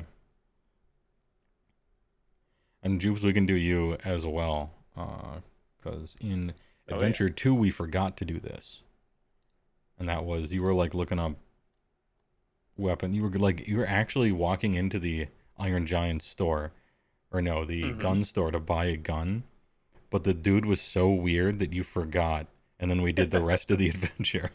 Oh yeah. I need a weapon. Because beforehand you're like, yeah, here it is. I'm looking for an upgrade. And then the guy was just like, what's up, brother? What brings you in this day? Dude. Yep. You look huge. And it stunned you, and you forgot the purchase you were going to make, and you bought something else, which was more expensive. True. But also needed. Mm-hmm. And so anyway, they have it, and they'll sell it to you. It is the NGR 505 rail cannon. It is repurposed. It is the repurposed secondary weapon from a V7 Hunter mobile gun, which is a robot suit. And so it has a secondary weapon that's actually not giant-sized. And it's sick, and you can take it off and repurpose it and hook it into your power source. Because it takes both. As an actual railgun, it takes both solid ammo and E-clip, or, right into your suit, Yep. The description of it is, it has 2 300-round ammo drums, one on either side of it. Ooh. It actually looks like the Gatling gun from Armored Core 6 with that drum underneath it, except it's like 2. Yes. Apologize for the delay. I'm back. No problem. We've been talking about sweet shit. Oh, okay. Because we hit a point where I'd like everybody to do the thing, and so we're just like, all right, at this point we'll just talk about cool shit and have you go, oh, you wanted to buy this gun, go and buy that gun. It's that this and that. Yeah. 100%. It's got a 4,000 foot range. It does 2d4 times 10. Mm-hmm. It's pretty big. Pretty big. Wow. For you? For you. Jobman did say that he was loosening the purse strings a bit. Uh-huh.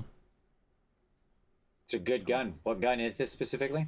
This is specifically the NGR 505 rail cannon, which is the secondary weapon from the V7 Hunter mobile gun. Okay. Which, via all the skills, can be repurposed to be used by a normal sized suit, because unlike most of them, that particular secondary weapon isn't giant sized. What's our how much are they asking for it? They say a number, and Jobman covers it. Seems like a good number to me. It's my favorite number, in fact. Do we have to patch this into your suit? Oh, I can do that easy enough. Yeah, he'll do that later, now that you're back. We froze time and then just did random other stuff, but you guys were in the Legitimate Businessmen Social Club. You called just to catch up Vince. I can't remember when, because he went quiet for a little while. Before that as well. You fetched Montgomery just to be around for any bartering or anything like that needs doing. And you are not looking forward to talking to the Silencer, or Johnny Smoke for that matter, when there was a commotion outside. Mm-hmm. And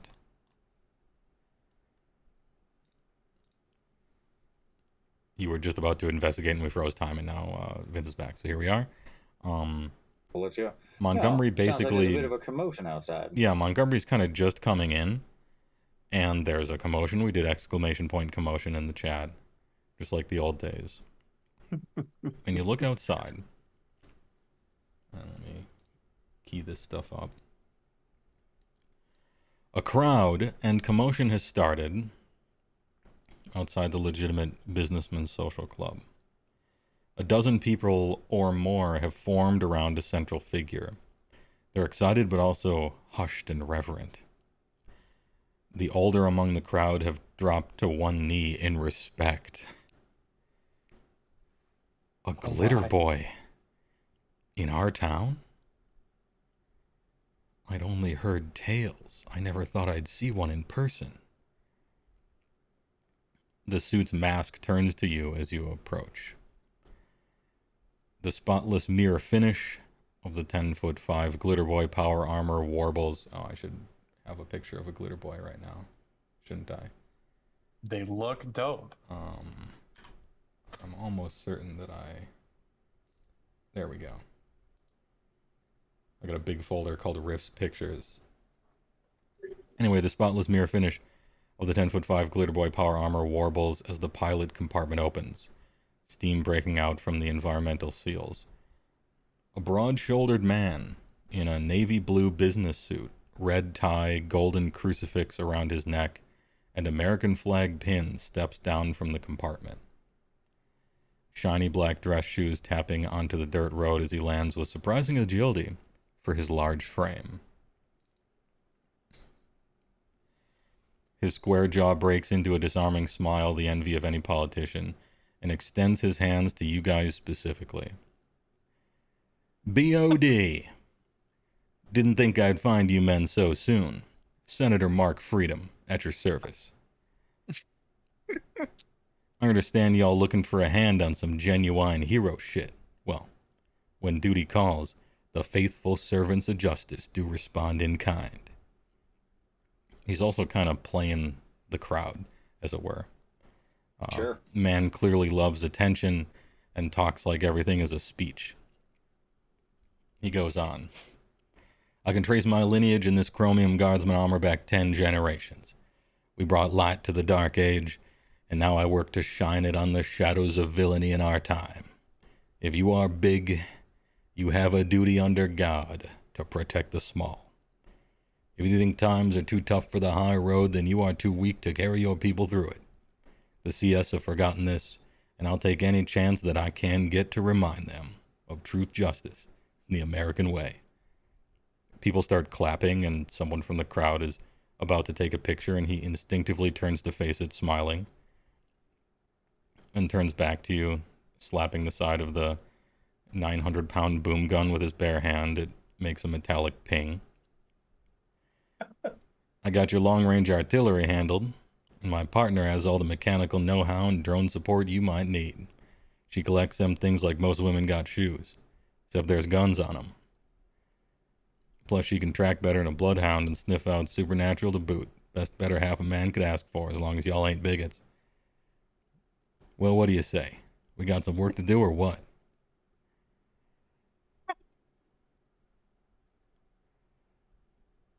I believe I've heard all I need to hear. Anybody else had any opposition to this man joining us? I mean, we will have to do a little bit of vetting, but I certainly think you've passed the first stage of the interview, for certain. Why don't you let me and my compatriots talk a little bit? Hell yeah. I'll have Marianne go fetch a truck around where you boys staying at. I will point where we're staying at. Yeah, we're parked over that away. That's too funny. I can't stop laughing. He hands you like a business card with his Kodak number on it. Oh, thank you. I'll accept it like a. It's just such a powerful presence. I'll accept it like a Japanese businessman, 2 hands. Oh, give me a perception check, everyone, while you're here. Sure. Okie dokie. For some free, funny world building info. Nothing too That would be serious. a 12. I hit the bare minimum threshold of 4. All right. And Jupes?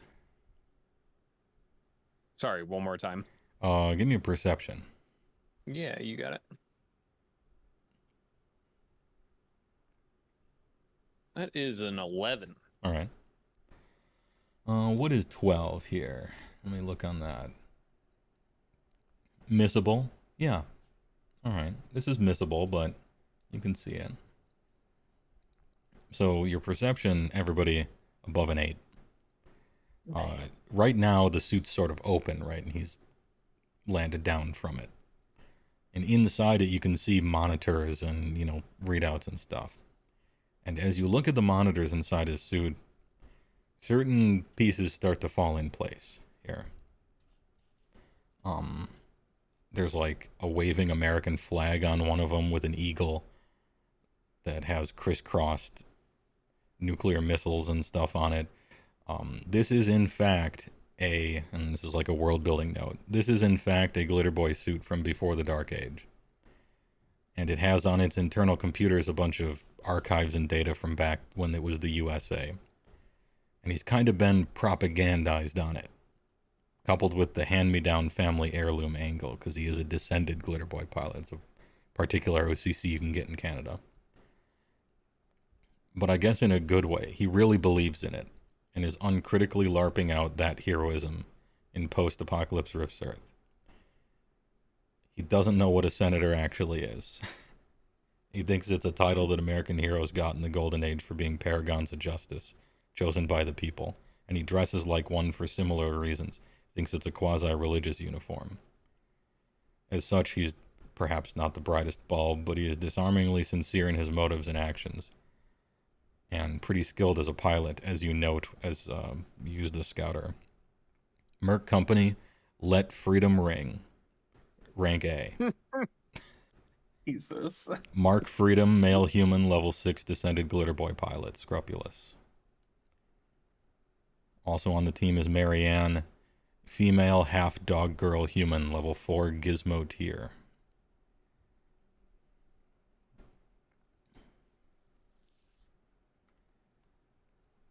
And so he lets you go, hands you his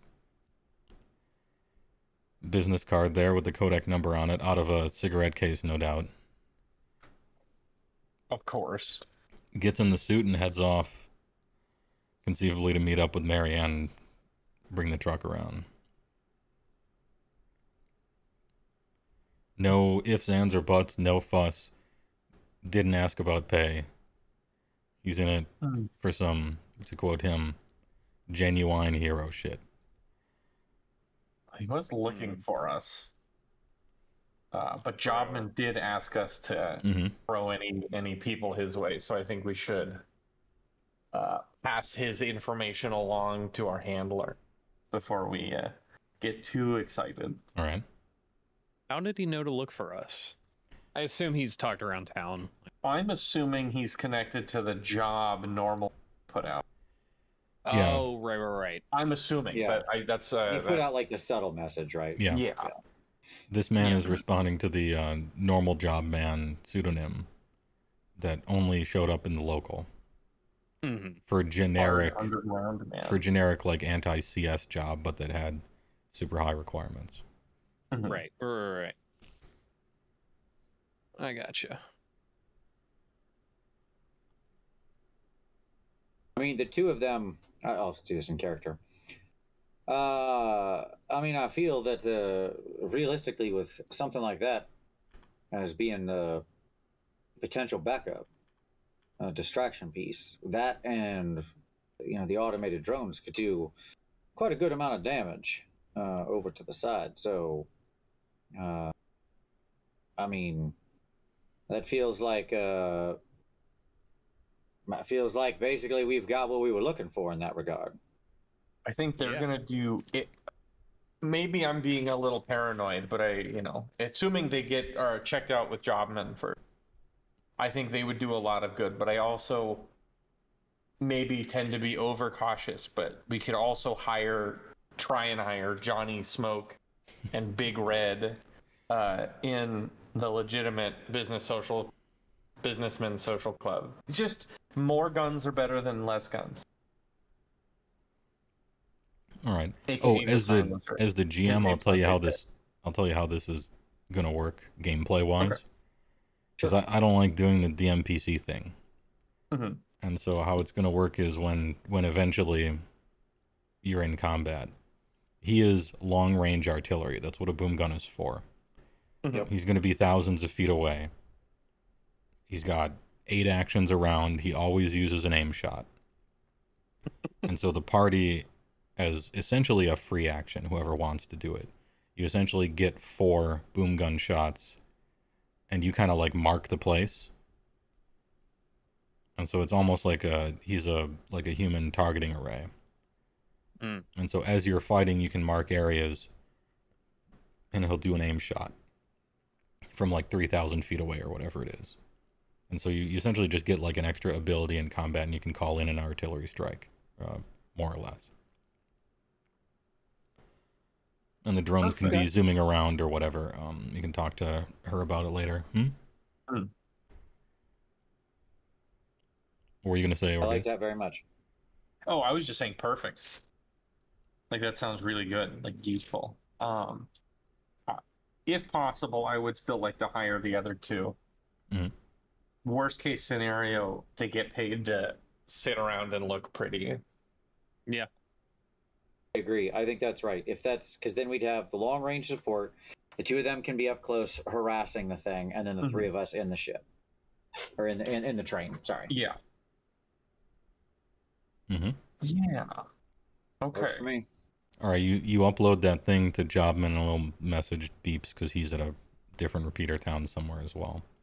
Mm-hmm. And so do we want to have him clear all of the all 4 of these at once? I think that would be a good idea. At the very least, pass the information we got from our scouters along, so he can like pre-vet Johnny Smoke and the silencer. All right.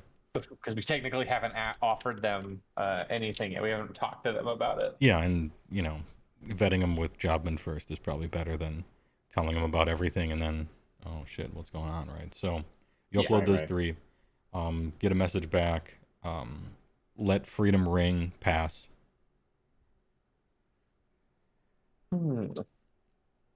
The silencer, morally questionable, but not,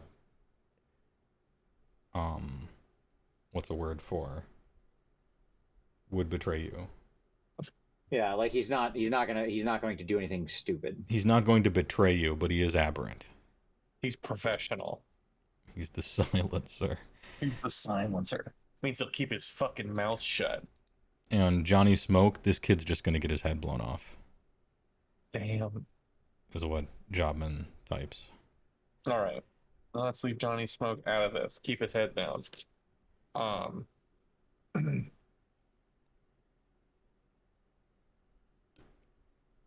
right. Well, Montgomery's our business manager. Mm-hmm. So I think. Well, I forgot he was here. Well, I didn't have to haggle for anything. He didn't even talk about price. Where do you find these people? Yeah, sorry, Monty. No. We're looking for outcomes. That was the best outcome possible. He didn't even talk money. I like that guy. Someone's got to. Someone's got to. Someone's got to like that guy? Yeah. He said he was married. Yeah, someone must like him. Well, I don't know. It's not a book. It's outside my realm of expertise. Oh. Hey, all right. Well, if that handles the people, so I assume we're going to offer the job to the silencer. Yeah, He would be then in the vehicle. The three of us would be lying in wait on the other side. Yeah. The question then becomes, well, we've got the long range support to back him up. The question then becomes, how are we ingressing onto the ship in question here? Well, in other words, obviously, Seven, this isn't a problem for you. Yeah. Right. I think we've got a deployable.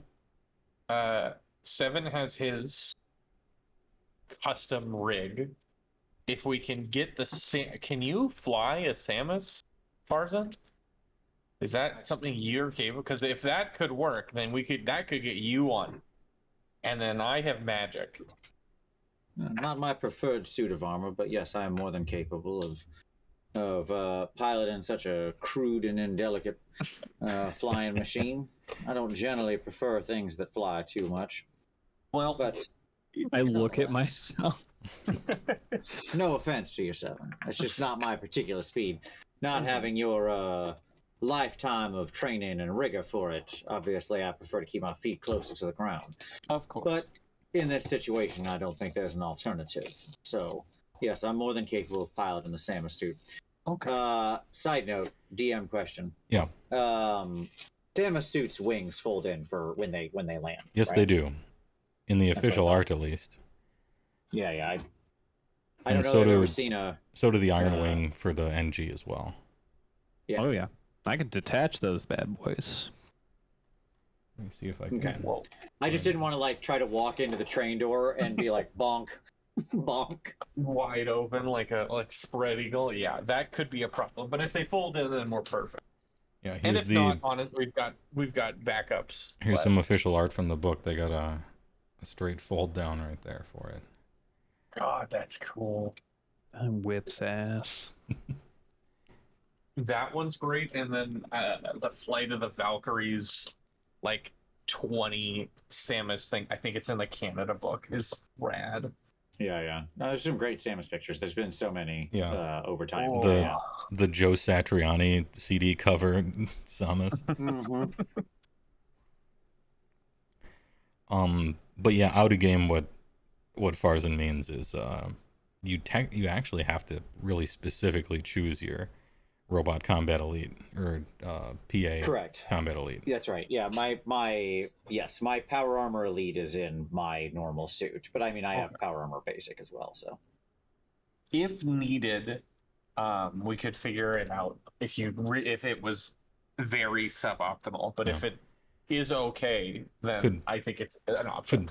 Could possibly grapnel up, could possibly jetpack up, could possibly get carried up. Yeah, I mean, I could carry him up. Well, yeah, that was going to be my question. It could work. Do they have jetpacks in this town? What's the jetpack situation like around here? They are an official sponsor. They're an official sponsor by Northern Gun, so just about anything of a certain size or smaller, since the town is sponsored and NG is kind of trying to build it up as a NG city. That being said, it's probably better. Look, this is going to be a job, okay? Mm-hmm. Yeah, this is going to be a thing. So,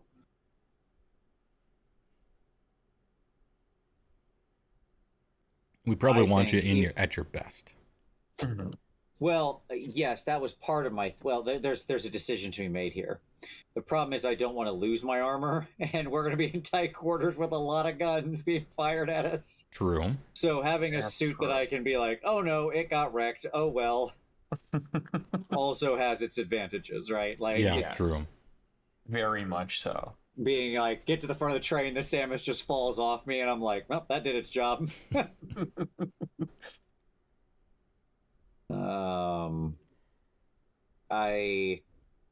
I think there's not that much of a difference in my combat capability between the two suits, so I'll use the Samus.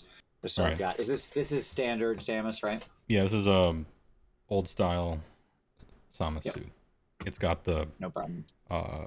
What is it called? The Dead Man's railgun, the one-hander that does D4 times 10. It's got the double missile CR40R. launcher, shoulder things, or forearm things. Standard sum. Can't argue with the efficiency and effectiveness of this suit. Man, it is a cool suit. It's so cool.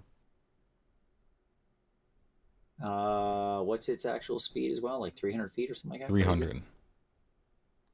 Yeah, pretty good. Basically faster than the other equivalents from different companies, although a little less firepower, depending on which one. Well, that's fine. I'm not worried about its railgun. That's a secondary weapon in my hands, frankly. So. No big deal. Okay. Does And you ours know have what? missiles in it, or do I need to load missiles? Was that? Does the Samus suit we have, did it have missiles in its? As part of fixing the whole thing up, I bet you reloaded them. So. Okay, it's fine. Just need to make sure, because if so, I would just have to pull them out of my suit and put them into that suit. Mm-hmm. Okay. And also, it'd be kind of I'm good. nice, because you will be on a moving train. If something happens and you fall off, it'd be nice to be able to fly. Sure. Just in case. Just in case. People will have things that will knock us off train, I'm sure. So. No. No, why would they do that? Okay. So we've got. Do we need to talk to the silencer, right, and get him hired, and then we're good to go, right? Yep. I think so.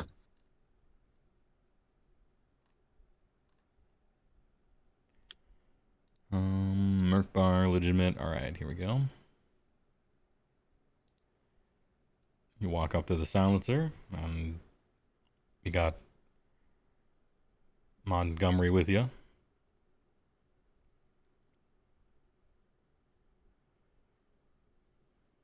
Kind of looks up at you.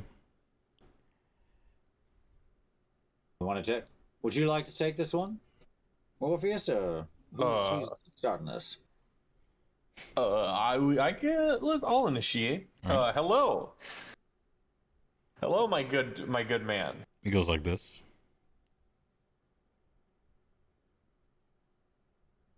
Would you be in the market for? You cut off right at the last moment. Oh, shit. Damn. Would you be in the market for a merc job? Kind of nods a little bit and signs to you. Do any of you guys speak sign language? I do not. Montgomery, do you speak sign language? Good for his character sheet. Let me look. Yeah. All right, party company. Montgomery Merriweather, level 4, fingertooth carpetbagger, praise barter, fine, contraband. Languages, American and 5 more, in quotes. All right, well, and 4 more, plus sign language. All right, you know what? It just so happens he does know sign language. Monty, Monty can you... steps in front and starts going. He just knows it, and he'll be translating for you for this. He asks, what kind of job? How would we describe this job? I would assume we would describe it as we are attacking a train. Yeah, we're attacking a train. Just as close to the job offer that Jobman put out. All right. Is what I think is a good to stay consistent. He signs to you. Rescue, stealing, assassination. What kind? Capture. We're gonna capture the train, if possible. Capture the train. He signs. You might call it a little bit of a rescue, a little bit of a theft, kind of all wrapped into one.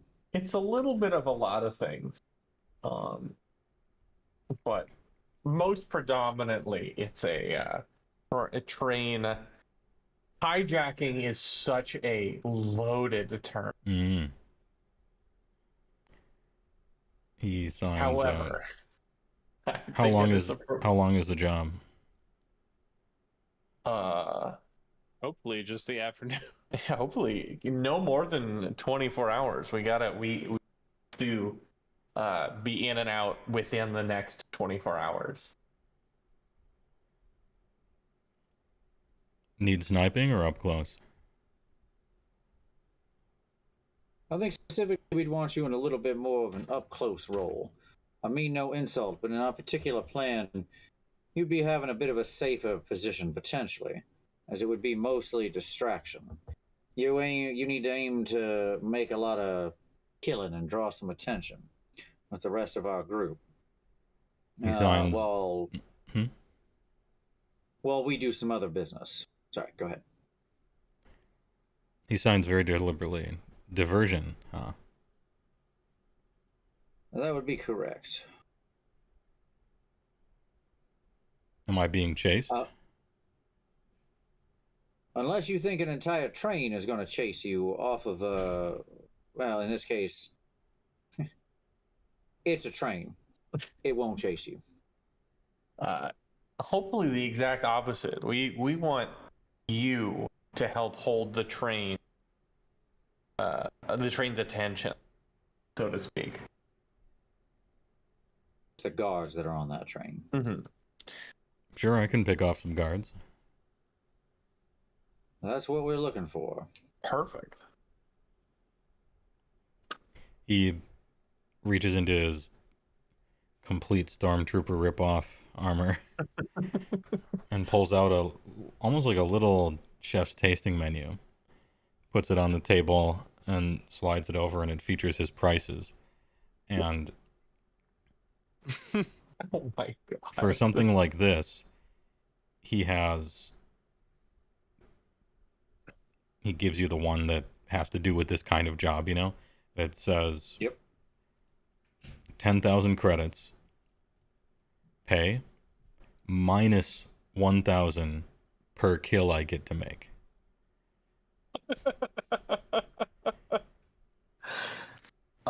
Jesus. After 10, it's free. Listen, that's a deal. Question is weapon, business practices, but ammo, you and can't repairs, argue with the of price. course.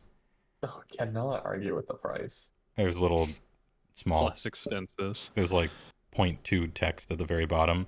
Ammo and repairs included, of course, above and beyond. Okay. We would expect no less. As an addendum, your contract doesn't seem to mention it. We would retain all looting rights on this job. He shrugs. Like seemingly just doesn't care. I love an amenable merc. I'll reach across the table with a big old hand. All right, shakes her hand, pulls out a card, gives you Kodiak number.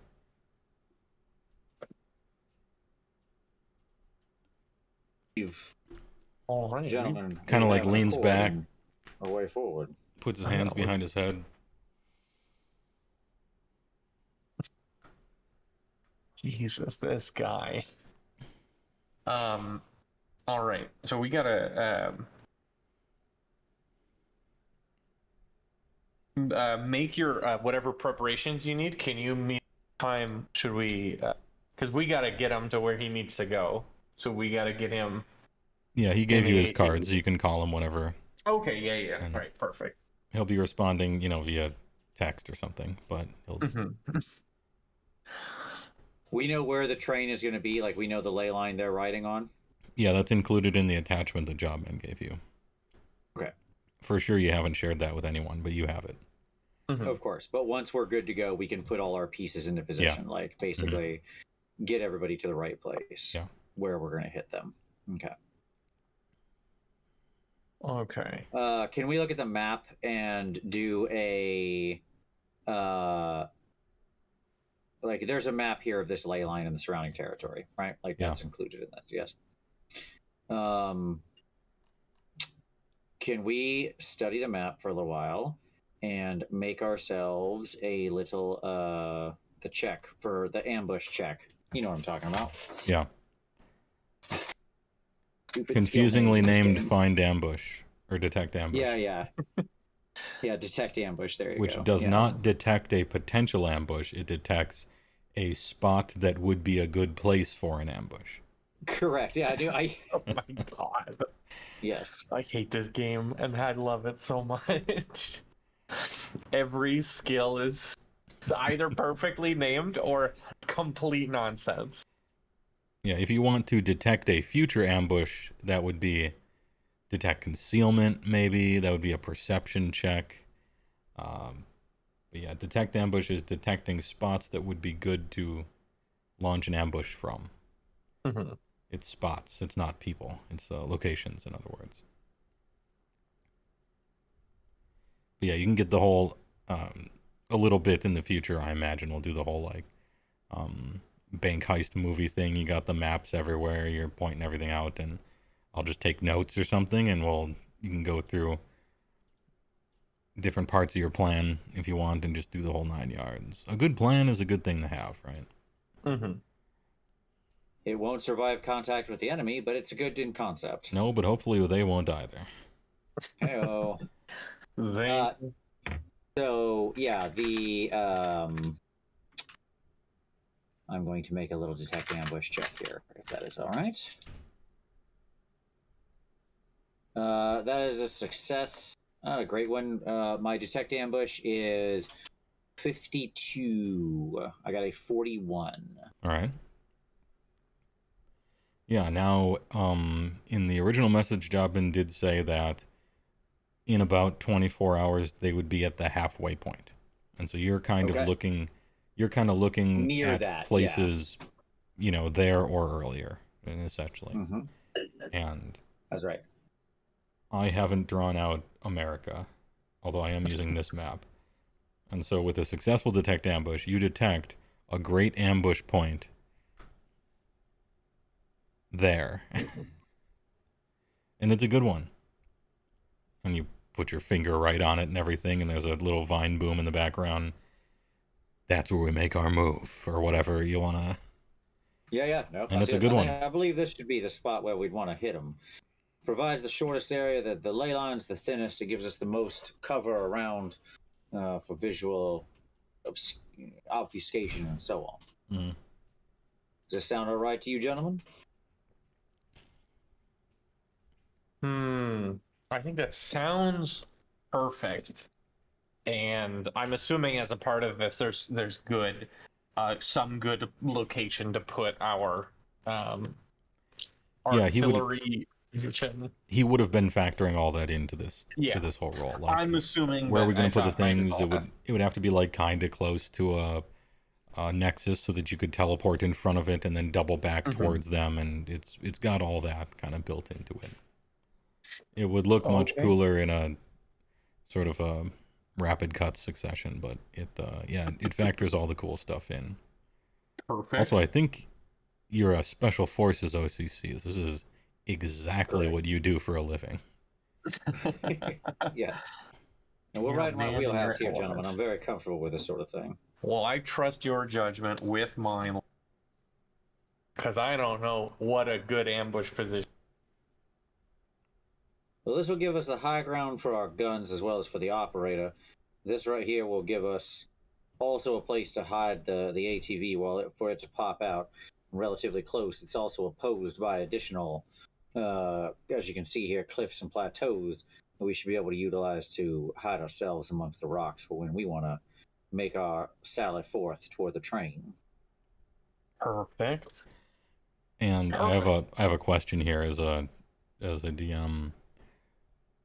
Are you doing this discussion just in the party right now, and then later you'll inform the people you've hired, or is this with them? Correct. This is like us amongst ourselves in the ATV. Right. Yes.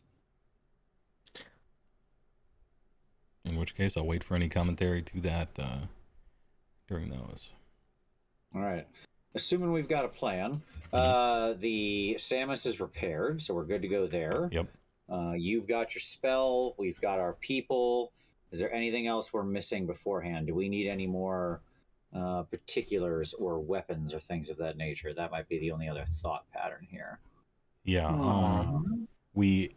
While you were gone, we started to do him learning spells from the dragon thing, and then interrupted it when you got back. So.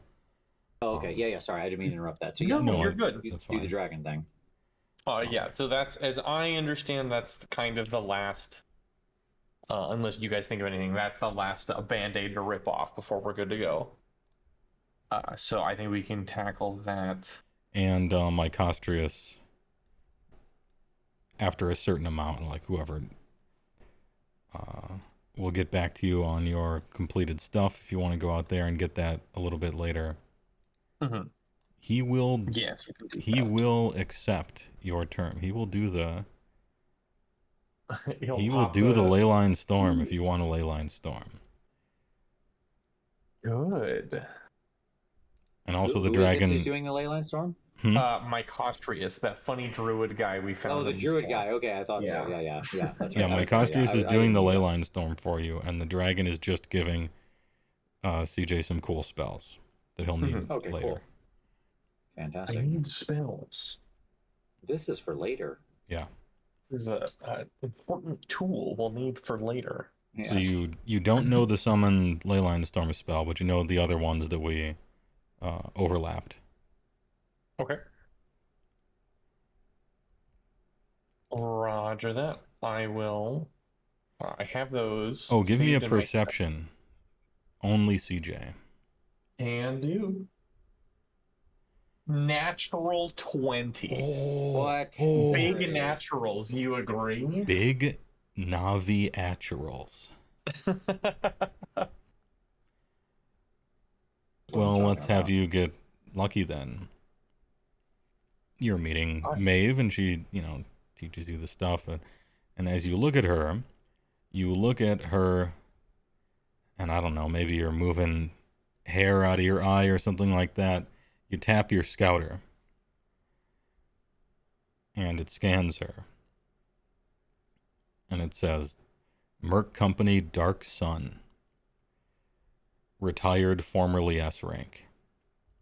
Oh. Mavia Straza the Red, female royal foiled dragon. Level 12, anarchist.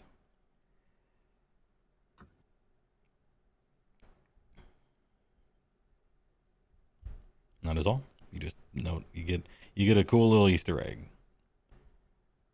Her former merc company that she used to be in was named Dark Sun, and it was formerly S rank. That is good to know. This is not her true name, but it is her dragon name, which is Mavia. Mavia Straza the Red. Cool. That's it. Maeve daughter waves. I wave back. Eats a peanut butter candy.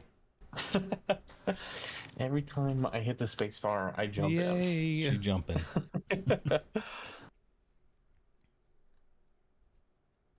Perfect. How long has it been? Like, what is our timeline? You know, it actually hasn't been that long. You guys have been cruising, zooming.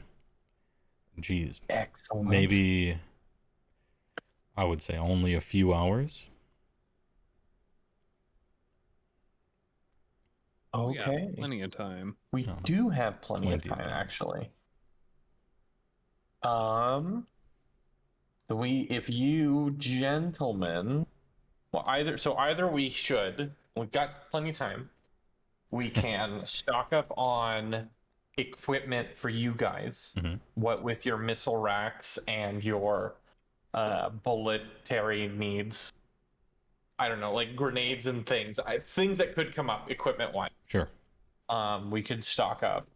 Or we can go pick up my Kestrius and hang out at a ley line while I make amulets. I make jewelry for everyone I've ever met. Oh yeah, you do need a block of some time to do that, right? Yeah. Quite possibly, since it's kind of just sort of shopping, we could split the party for a moment. I can go to a ley line, and you guys can purchase whatever possible military gear you think would be important for this mission that you haven't already, if there's any. Well, I'm not sure there's much in the way of additional gear I need, to be honest. At this point, I think I have most everything. Radar jammer is the only thing I can think of. Okay. Well, that is why you guys are doing the ley lines. It'll jam radar for sure. Mm-hmm. A ley line gotcha. storm, yeah, a ley line storm will jam radar. Got it. Apologies. You're not just doing it because it looks cool, although that is like 90% of the reason why you're doing it. Does look cool. Listen, I don't know anything about this magic stuff. I'm no big city wizard. No, I believe I have everything I will be needing. All right. Okay. Beyond grenades, my missiles are loaded up. I feel Excellent. ready to go. All right. Well, then I guess we can go. We can go pick up. As far as I know, the following things you have from loose threads, and I'm kind of reminding people just because there was a break in the middle there. For sure. You did basically all the shopping you needed.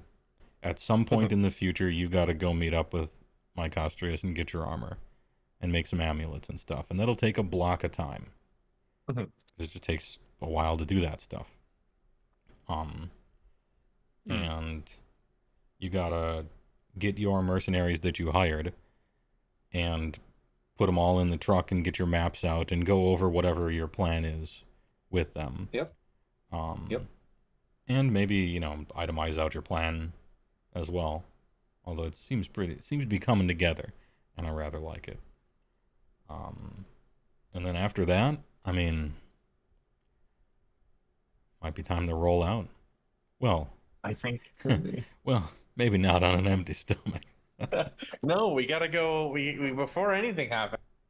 Who knows? This could be someone's last meal. Going to Grub's Grub. We gotta go to Grub's Grub. Why don't we collect all the individuals related to this particular operation, get them here, and then cover the plan? Sounds good. In fact, we could do it over a meal, as a matter of fact. That's an excellent idea. Perfect.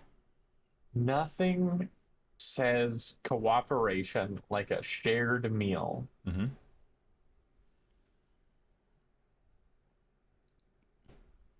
Yes, we'll gather up. Obviously, I don't have much to do with gathering up my seniors. Yeah.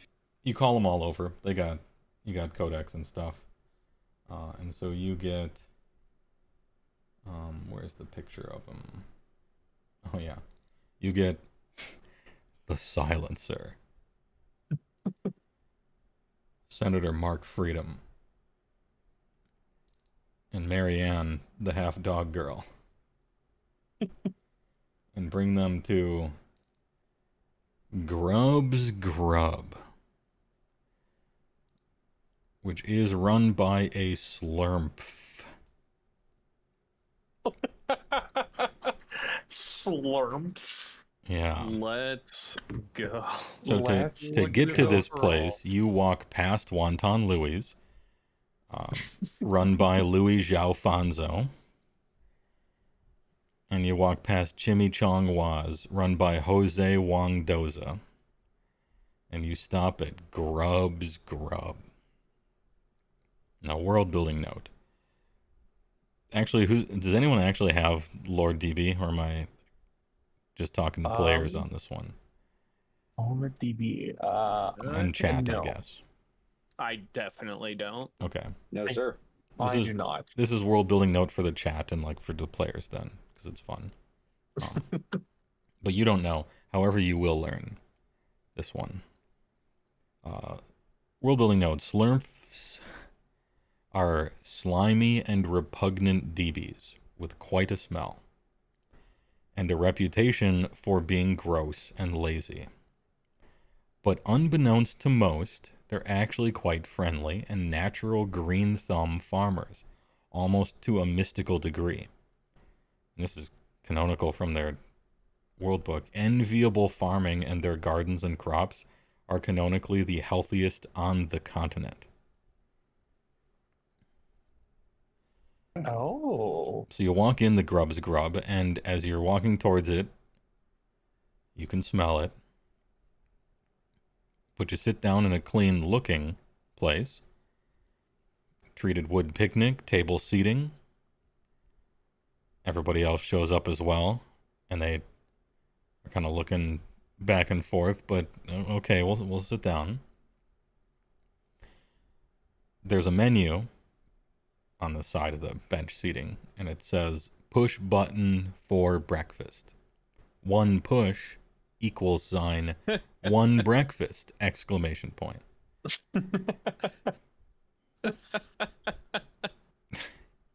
And there's a red button. Instructions. And there's a red button and a conveyor belt where the table connects to a half wall. I push the button. Absolutely, push the button. Mark Freedom reaches over. Push the button. Push that Whopper button. Yeah. Push the Whopper button.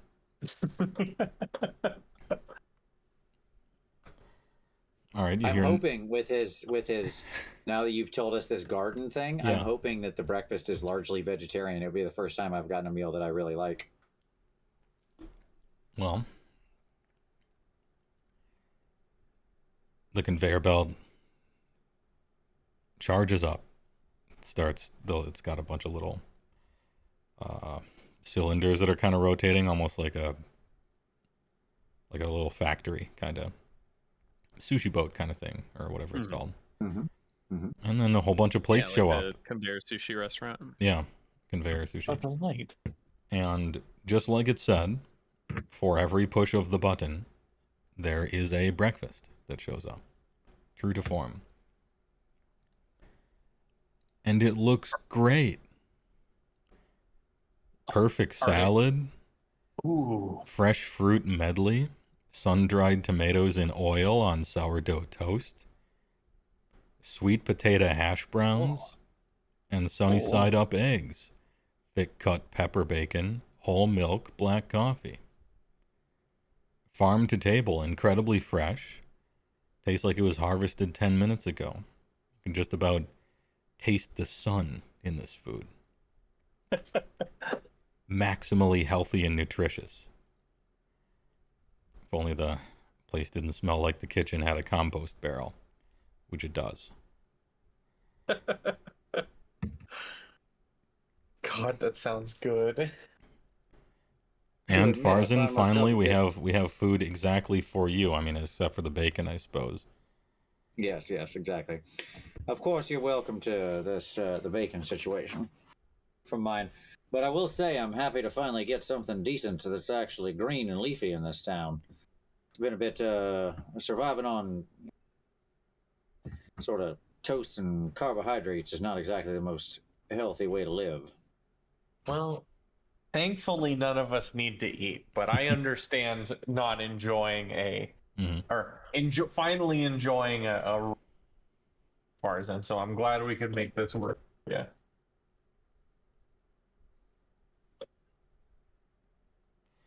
Boy, the sure is good. Oh, Too bad about that smell. Well, Which I have a very enhanced sense of smell. Yeah. So, oh boy. And as a matter of fact, Marianne is a half dog girl, and so she so she would as well. she looks at the other like super sense of smell person at the table, and there's just like her eyes are bloodshot and watery, and she's quietly suffering. Yeah, I understand, my girl. It's a bit challenging for those like us. Sort of take in the world a little differently.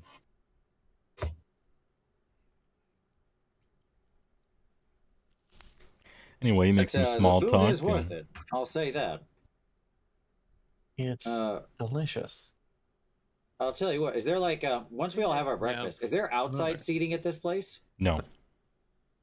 No, that's a shame. I wrote specifically no. As you'll, Specifically it no. might matter later. That's fine.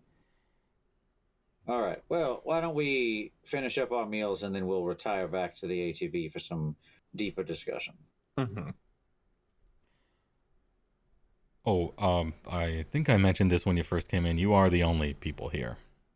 Yeah. And you're the only people within maybe a 20-foot radius of the building, even though it's on a street. And you hear like a little bell jingling and a door open. Oh, okay, here comes the check.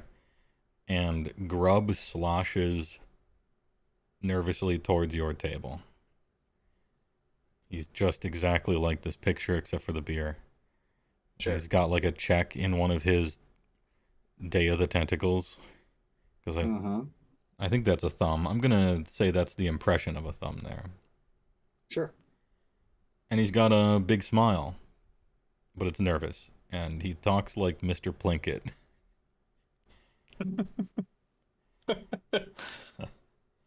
Hey, how do you guys like the food? Oh, my compliments to the chef. I will say everything was fresh and delicious. It's very rare and hard for me to find anything in this town that actually approximates the more vegetarian-like cuisine I tend to prefer, and yet everything here was absolutely spectacular. Well done, I say. Oh, that's great to hear.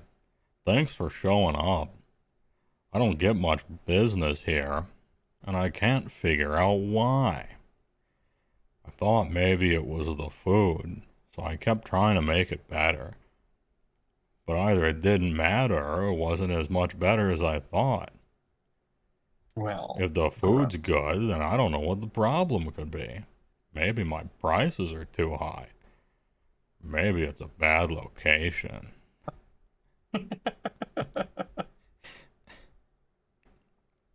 Difficult to say. But whatever the case, I do think you've got something special here for sure. Do you guys have the strength of character to tell him? No. I do have the strength of character to mention that it could be the marketing. Maybe, Grub, how much are you spending on advertising?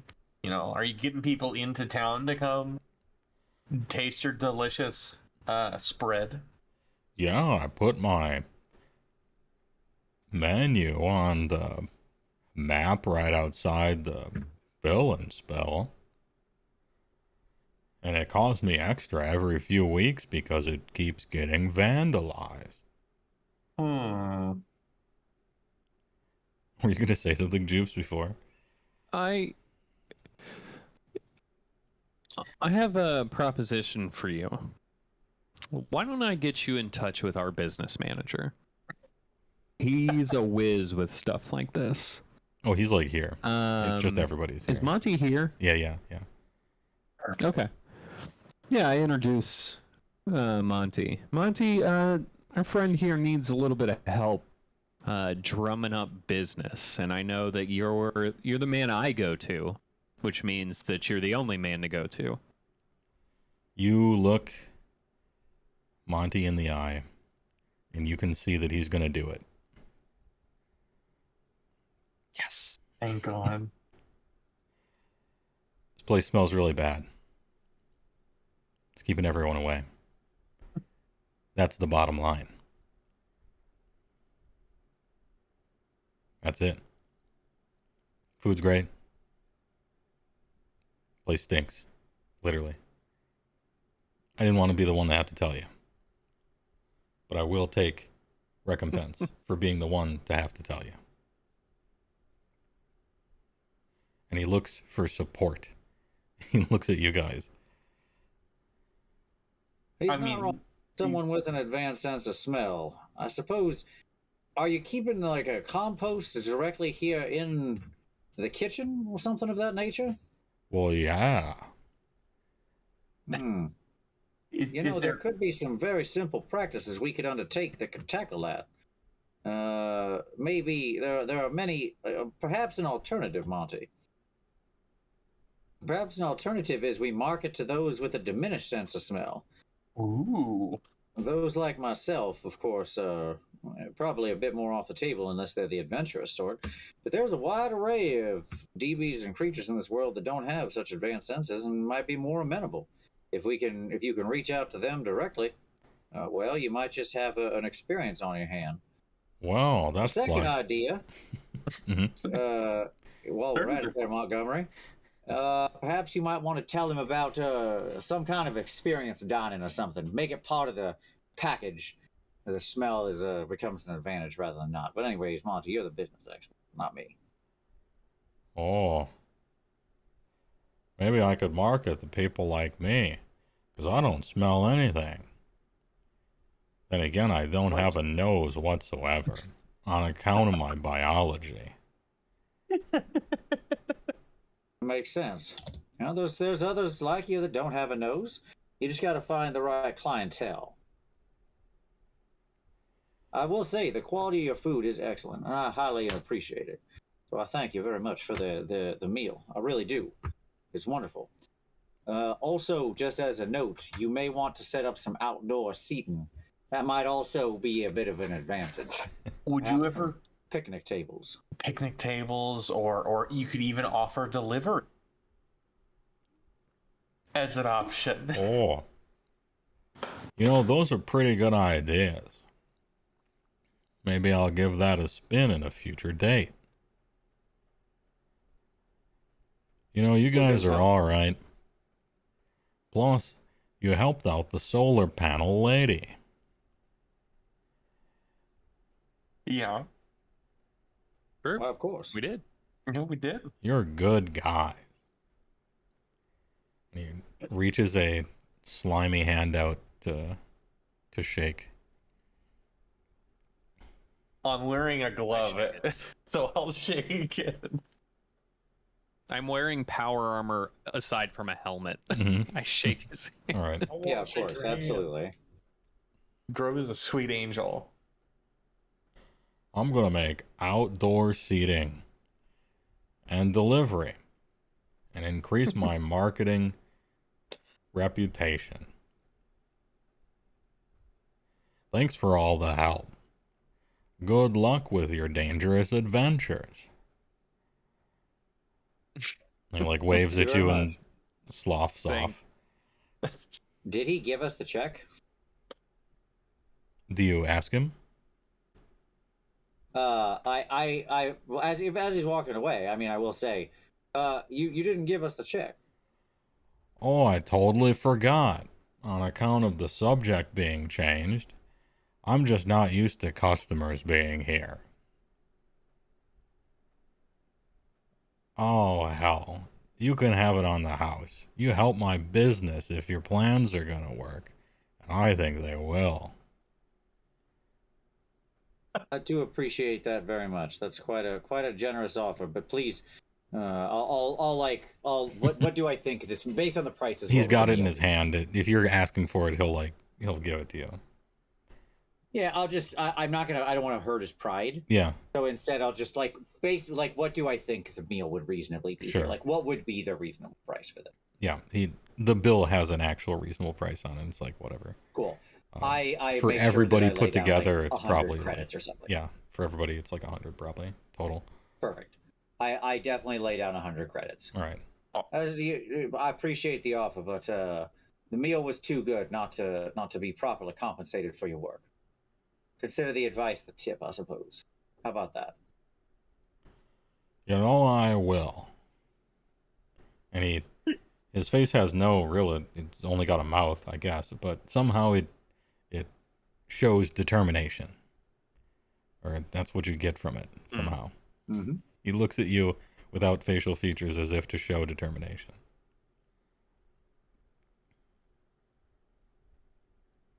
Waddles back. I guess we retire the field here.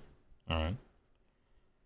He's so perfect. And people kind of sort of rush out a little bit, like especially Marianne and and Farzan. I will say I've never been more torn on an establishment in my entire existence. On one hand, that was one of the better meals I've had in quite a long time. On the other hand, oof. I gotta say, Monty, you do know how to cut to the quick. You got to tell it like it is. It's cruel not to. Suppose you're right in this case. That's a fair point, Monty. If I didn't, I'd be letting his business die. And I'm not looking to buy one right now, so fair game. Reasonable. Is now the All right, time. Let's head back to the ATV and walk through some plans. Yeah, plan walking. I have to be right back. Maybe 30 seconds or a minute. Ahem. And we'll return to talk about plans, if that's all right. Of course. BRB and cut to commercial.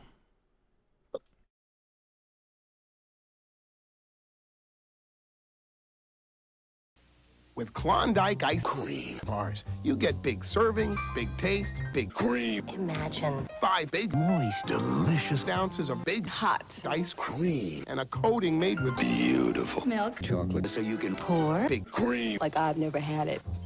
Klondike, big bar, big cream.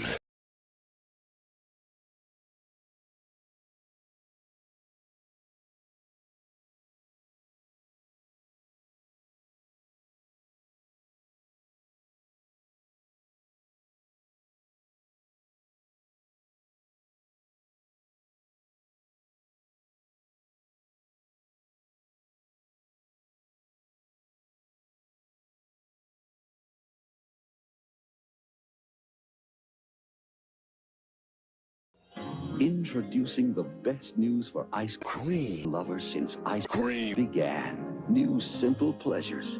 It's everything you love about ice cream, but no point.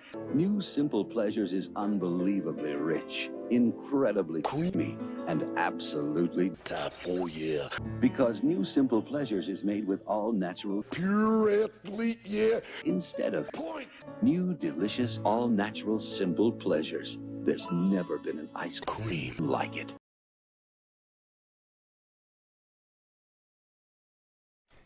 All right, I'm back. Sorry for the delay. Yeah, no sweat. All right. You're good, buddy. As you leave and go towards the Mountaineer ATV, Grub is back in his kitchen, as an aside, looking at the compost barrel. Maybe I should put this outside.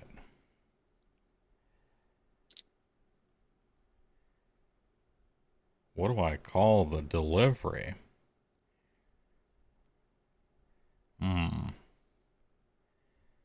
Maybe I could have people call me. Like some kind of hub. I know. I'll call it GrubHub.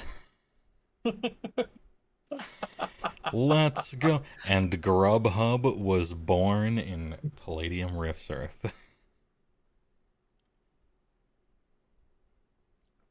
Unfortunately, Dr. Ruler in chat completely guessed the pun. Yeah, I saw that. And Oh, it's so subtle. it was not subtle. But I'm pleased someone else saw the foreshadowing. Anyhow, so you guys are responsible for creating GrubHub. Thank God. And if we get his Kodiak business card, we can get deliveries. Mm-hmm. All right, you make it back to the Mountaineer ATV. Mm-hmm. What's the plan? Oh yeah, everybody introduces themselves. They shake hands. Silencer is doing that, and Monty is kind of translating. Mark Freedom introduces himself. Marianne introduces herself, etc., etc. Mark Freedom. Senator Mark Freedom. Jesus. I believe our plan is relatively simple. We'll be jumping to the nexus point and then doubling back. And from there, we're set up into effectively 3 locations. Mark and Marianne, you can be on the high ground on the southeast side of the ley line. And basically, when the train hits, about 1,000 feet from the strike point, that's when you can engage. You'll both have the range to do so. Silencer, you, Montgomery, and our crew will be in the ATV. You, Montgomery, and Bianca. Roll that basically up alongside and take out as many guards as you can. It's a simple task. We want to start removing people. Meanwhile, myself, Seven, and Orpheus will be in line and wait on the northeast side of the ley line. Once both of you have sort of sprung your attack and drawn their attention, that's when the three of us will make haste to the final car and basically ingress into it and begin removing people from the inside. Do please watch that boom cannon as once we're on the train. I do not want to catch a stray from one of those.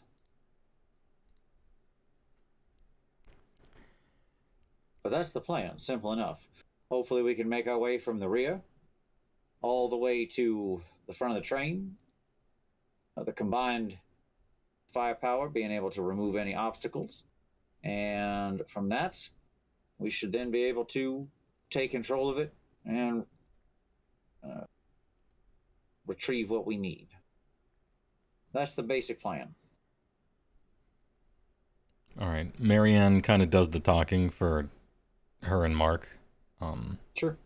He calls these... You're kind of like, including him on it, but he's like kind of listening, kind of not. He's like, this sounds like decision points. I'll let Marianne handle them things.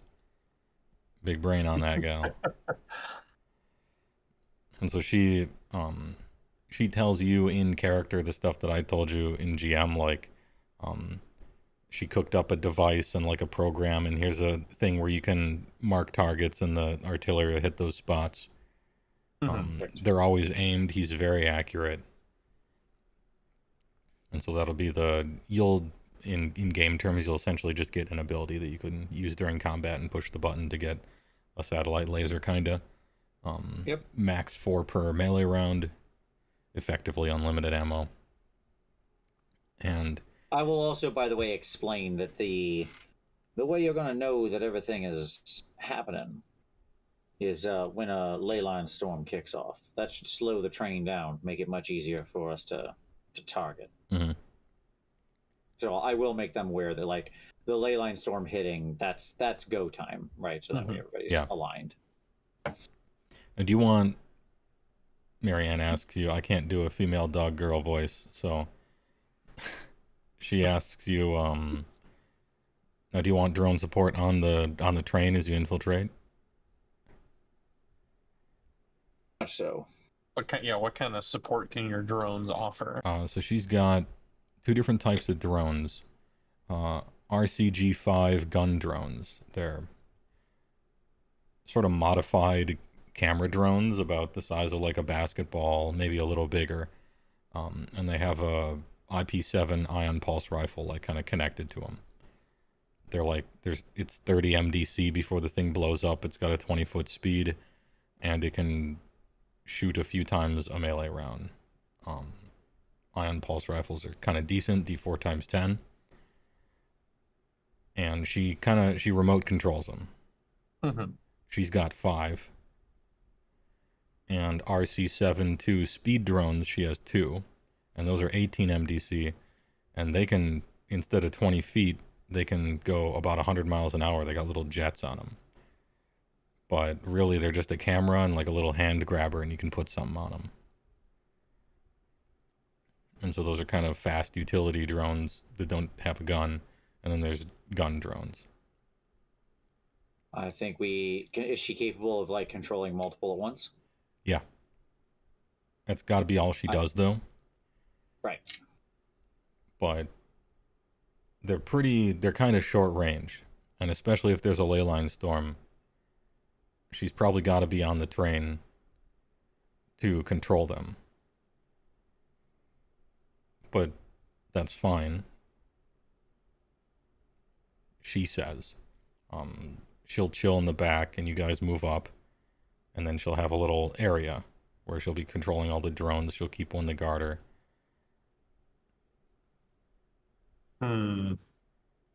The question is, does she have a way to get on the train with us? Yeah. She's got Northern Gun MRU Grease Monkey PA. The one with the multi-tool arm, system diagnostic tool, a torch. It has hover thrusters and like a few jump shots. She can jump onto it. Then yeah, absolutely. I have no issue with it. And besides that, a bunch of weird ass like Gizmoteer TW stuff. TW Sapper, a Nova rifle, and a rivet gun. If she can handle herself, then I don't see a problem with it. I'm just worried that something could happen. Yeah. She is married to a glitter boy, so they're okay. You know, there is a little bit of difference between 770 MDC, like, towering robot vehicle, and Grease Monkey PA, like a Gizmoteer TW person, but she's actually quite capable. She can... Okay. If she got in a fight with a CS, she could easily win, for instance. Okay. Then I'm on board with it. We'll just make sure to keep her, you know, basically towards the back. Like we'll be the yeah. She'll have a little. Directly she's like, I'll just, you know, I'll kind of make it a little base. I'll get my drone out to protect me. She has one of those digital camo cloaks, and she does that, and she's got a big old radio like console thing. She's an extra large Nokia N-Gauge, which she can use to control the drones from. As we all know, always with the N-Gauge. The peak of technology. I've just simply ruled that all the like pocket computer phones that people have in Rifts Earth, they're just Nokia N-Gauges with big screens. Yeah. It's canon. Checks out. Okay. So you'll be with us on the northeast side, and we'll go from there. Obviously, if the heat gets too hot, Silencer, Montgomery, you know, if you're going to get into the place where the ATV is going to be destroyed or one of you is going to be badly injured, you pull off. You get out of there. Oh, we're just a distraction. If we're about to get blown up, we will have distracted them enough. That's exactly right. I ain't losing my investment on this thing. I went broke twice to get it. I mean once. We are completely aligned. All right. Break team. We ready? Aye. How much time do we have left?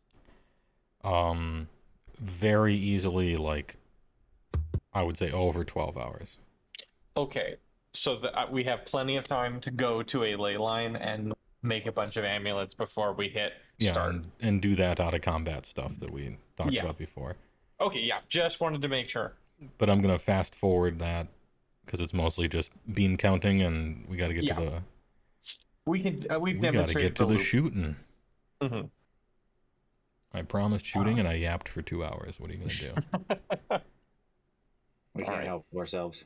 Well, I will. Here, I'll send you guys. You guys both get charm amulets. Cool. What's that do? It gives you +1 save versus magic and psychic attacks. Okay. The psychic is helpful. Yeah. Listen, anything could come up. Yeah. No, absolutely. Just more protection, more free. It's just completely passive protection. I am here for it. And then, since we got plenty of time, I'm going to make for myself an additional protection against insanity and protection against the supernatural amulets. All right. Just some insurance. Just in case. Yeah, anything could happen.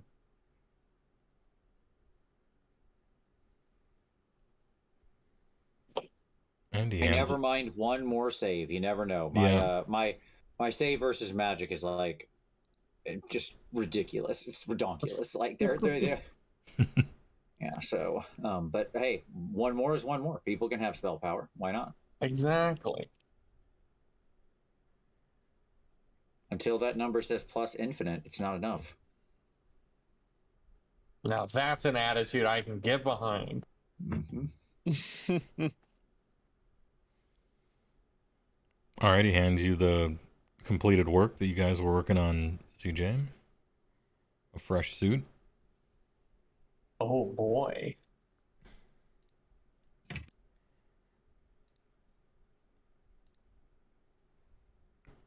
Nice and clean. Now, as to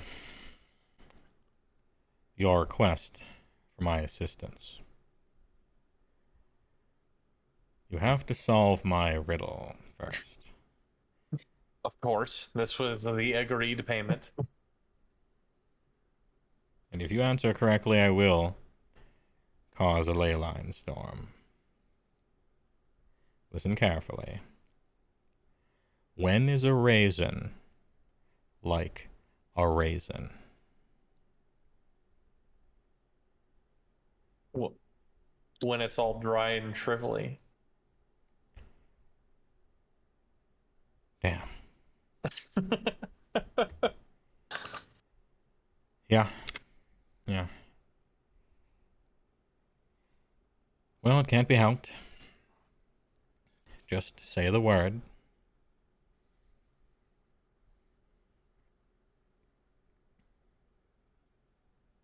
Okay.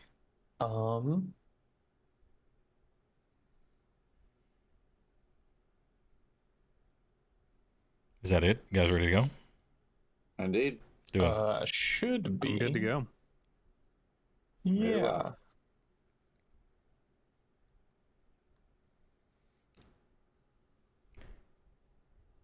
Exterior. Ours no desert ley lined. High noon.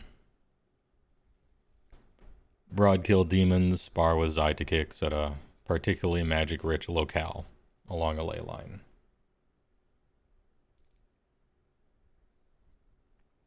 When our fighting is interrupted by a tearing pop of teleportation magic, a large four-pronged tree root crushes a prickly weed as swamp water and congealed algae drip onto the dirt. I'm so pleased I got to read this intro instead of the other one. Mycosterius the Anarchist. The crazy-eyed old wizard wearing Treant power armor strokes his mossy beard with his real hand as the Trent hand opens an old spellbook before him. The other tree arm lifts his birch bark staff hammer with a nuclear missile at its maul and spins a slow ring above his head. Red rift energy shines down in a spotlight, casting his peace sign t-shirt into crimson as he opens a dimensional portal and lifts the hammer high. Two-hand grip. The demons and aliens, shaking off their surprise, rush him. The hammer comes down. One of the demons issues a perfectly cut scream. Cut to 5 miles away. A blast erupts in the distance. Mushroom cloud lazily billowing up and out, coiling into and disrupting the ley line energy. Lightning and dimensional errata warble, the sky darkens, and the mushroom cloud begins to twist. A ley line storm has begun. Telephoto zoom and rack focus show the outline of a tree man walking amidst the disaster, shoulders shaking with laughter, trailing steam and, to him, harmless heat and radiation, before he disappears into the storm. This travels along the ley line on each direction and kind of bounces at intersections. Gotcha. You aren't driving into a nuclear blast. It was perpendicular. Oh, that's nice. We got that going for us. Everyone's camped out. Oh, wait. There we go. You are camped out in waiting. All the pawns are on the board. The ATV, under cover of ley line storm, interrupting the radar, is cruising along. You guys have teleported ahead and sort of doubled back, lying in wait, scanning the horizon, seeing it approaching, shifting laterally to get sort of in front of it. Everyone setting up. And the storm rolls in. It's go time, says Mark Freedom. Of course. The storm comes in. That's the trigger. The ATV blasts out of, hidden behind some low-hanging clouds and mini tornadoes and lightning. The train engine slows noticeably down. Its power kind of drained as the ley line becomes more erratic. And experiential, we'll say. Blasts start coming in from the silencer, shooting his big sniper rifle. Specifically, every single time, always aiming for the head, no matter what, no matter how many actions it takes him. And that is your diversion. The train car number 4 and 2 start launching missiles out of it, returning fire with laser blasts.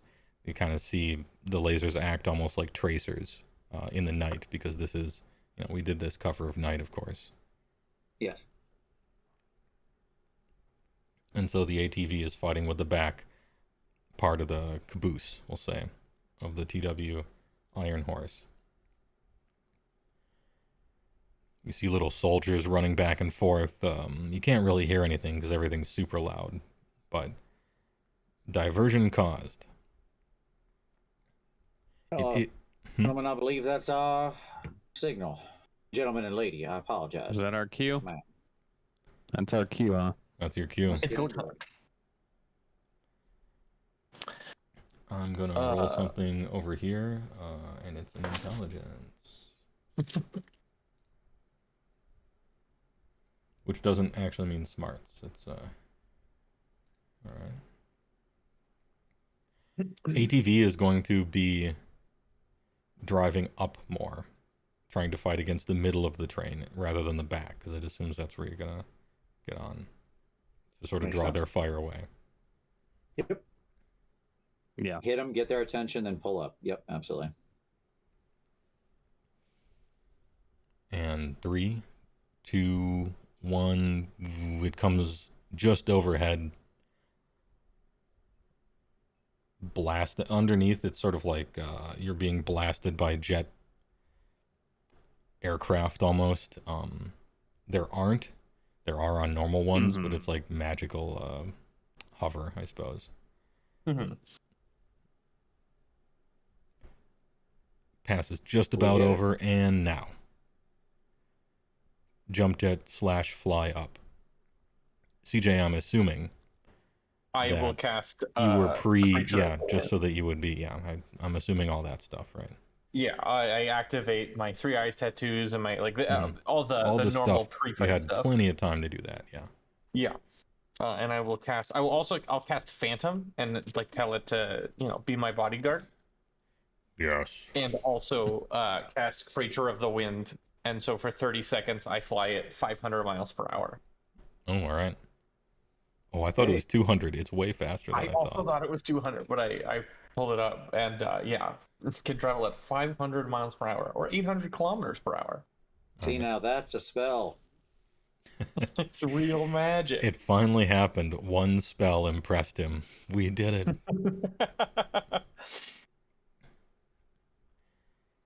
You zoom up to the very back of the train. You hear that classic metal boot falls on catwalks, and everything, like all the soldiers are kind of running in directions kind of away from you. The caboose is a defense car, and it has like this big multi-laser turret on it with some missile pods.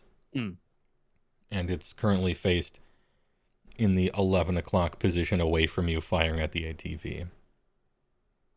As you land in the very back. It's that classic last train car. There's almost like a little patio thing.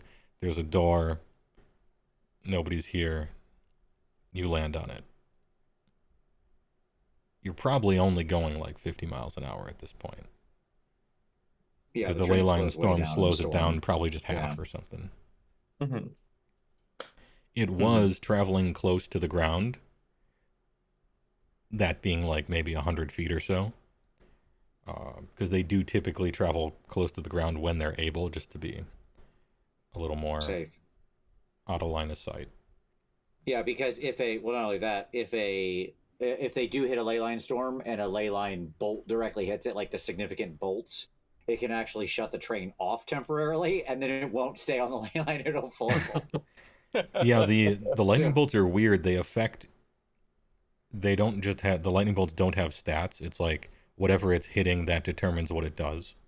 Right. Exactly. So if it strikes an SDC creature, it does SD. If it strikes a supernatural creature, it does suddenly a ton of MD. And if it strikes the train, it's bad.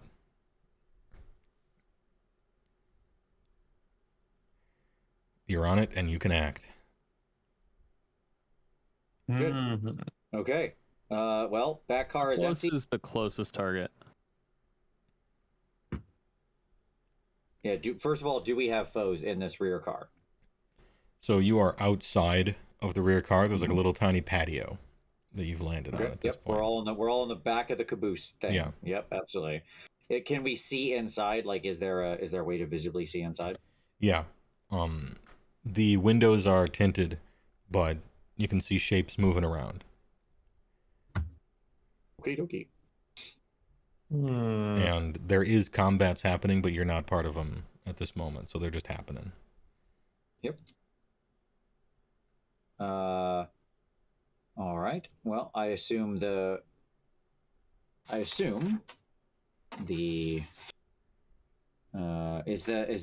like this entrance actually open? Like, could we just open the door, or is it like, It seems like you could just slide it open. Okay. Gentlemen, is our plan here, I assume, just let's get in and get at it? Yeah. Unless, Orpheus, you have some magic here you want to use. Well, I don't know that this'll.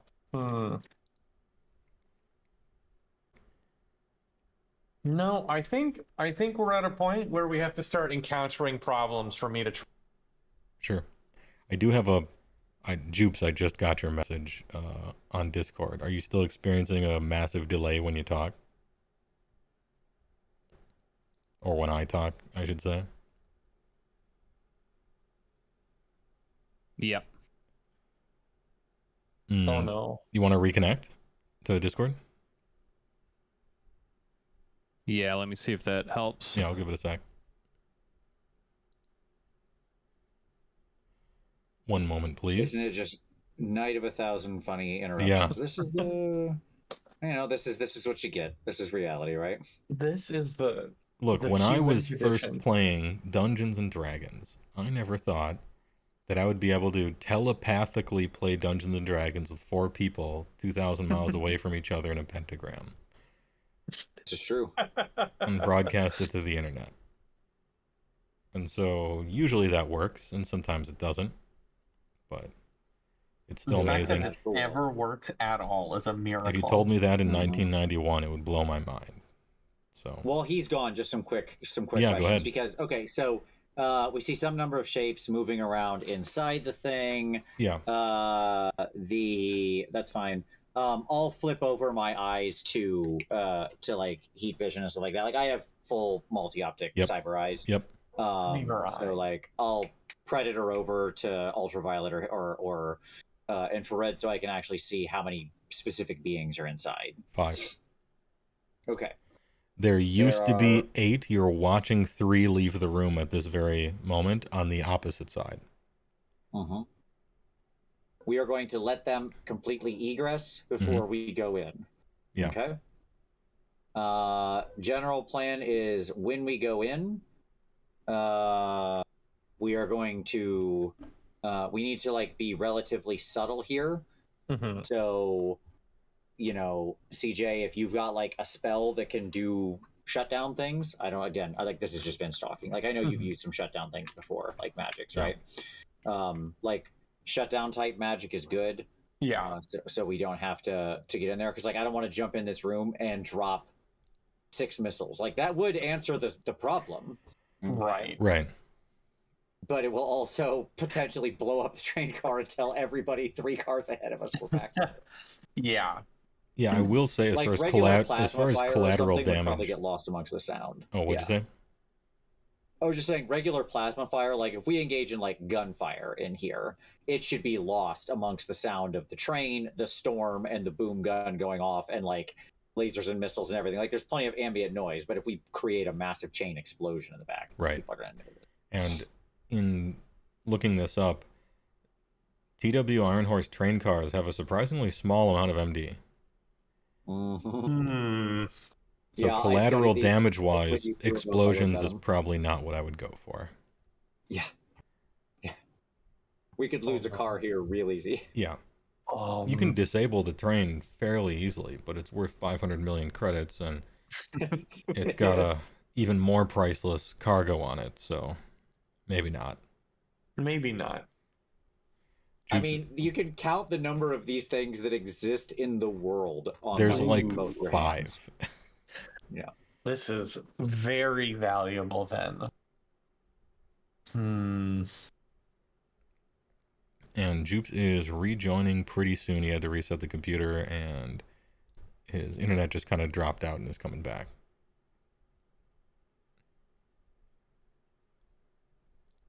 I love the internet. Oh, he took a picture of a thumbs up, and I took that to mean good, but it was a misery thumbs up. This is a thumbs up on vile, wretched conditions. You thought telemechanics made light work of transport vehicles? It sure can, but it doesn't really matter if they stop the train or not. What they're trying to do is steal its cargo. Right, and it's too heavy. The problem is the cargo's too big for us to like just directly put it on the truck. Yeah, to put it on the truck. Just walk away with it, right? I can't carry 20 tons or whatever this thing weighs. I think that's what you said is the number originally. It was like 20 tons. Yeah, it was something like 20 tons or whatever. Possibly more. I didn't... Maybe more. I mean, I'm not a Los Alamos, what is it, the Mega Cat, the Kill Cats or whatever? Yeah. Mega Cat? Yeah, the like Mega Kill Cats, you can easily like get their super, they have supernatural strength, and you can pretty easily get it into the 50s or 60s. Yeah. So like they could just bench this train. There are a few abilities in the game that say the words that you should never say, which is double strength or double bonus. There's a thing here or there that does that. And it is kind of funny. Jupes is running some basic troubleshooting, no big deal. It is as funny as the phrase that often occurs in RIFTS books of, but this would be very rare. Right, like yeah. when it's referencing a stat or somebody having the thing. This would it's be like, exceptionally very rare. rare. You mean like a PC? Yeah, I love but this is exceptionally rare statement. Always my favorite, my absolute favorite thing. And it's always on stuff that like absolutely everyone has and is always using. And not just players, but bad guys, everybody would want it. The good things, basically.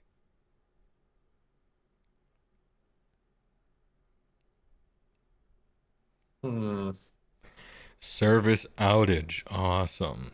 Damn, the cursed Rifts episode. Holy. No kidding.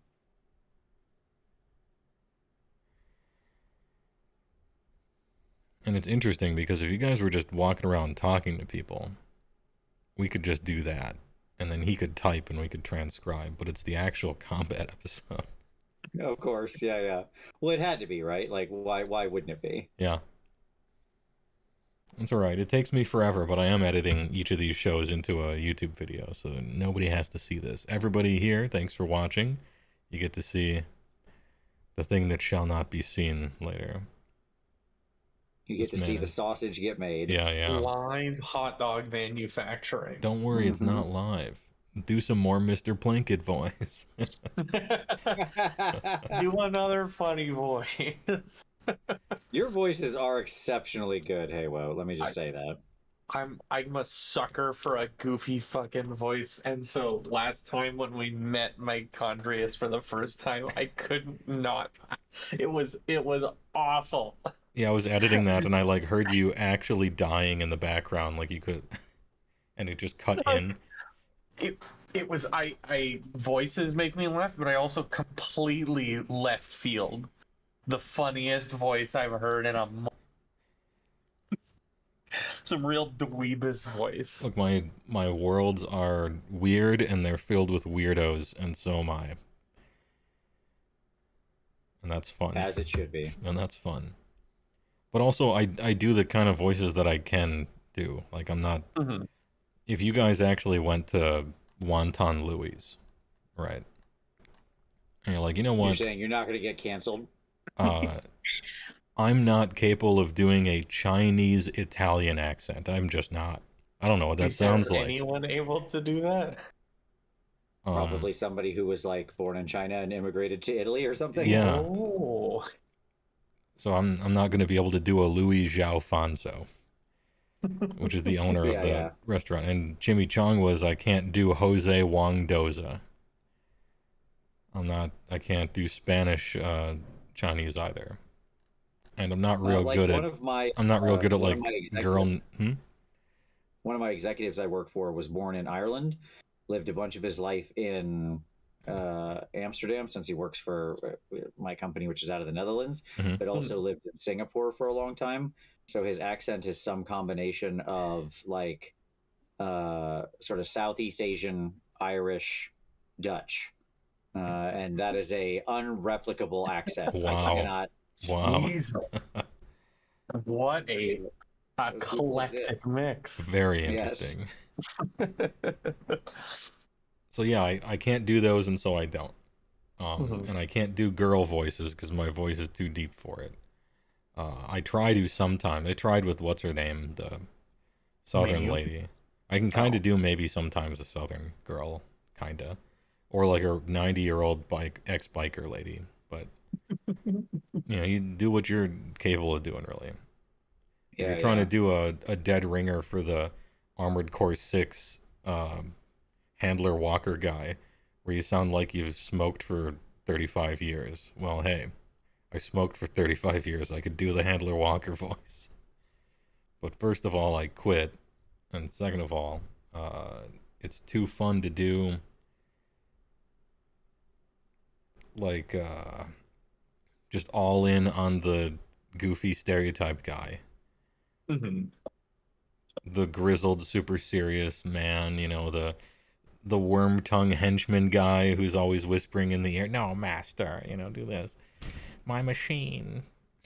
The star scream, as it were. Yeah, right? yeah. Yeah.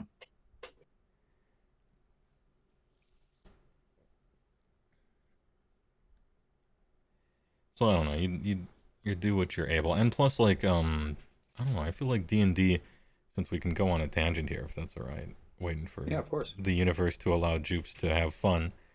Yes.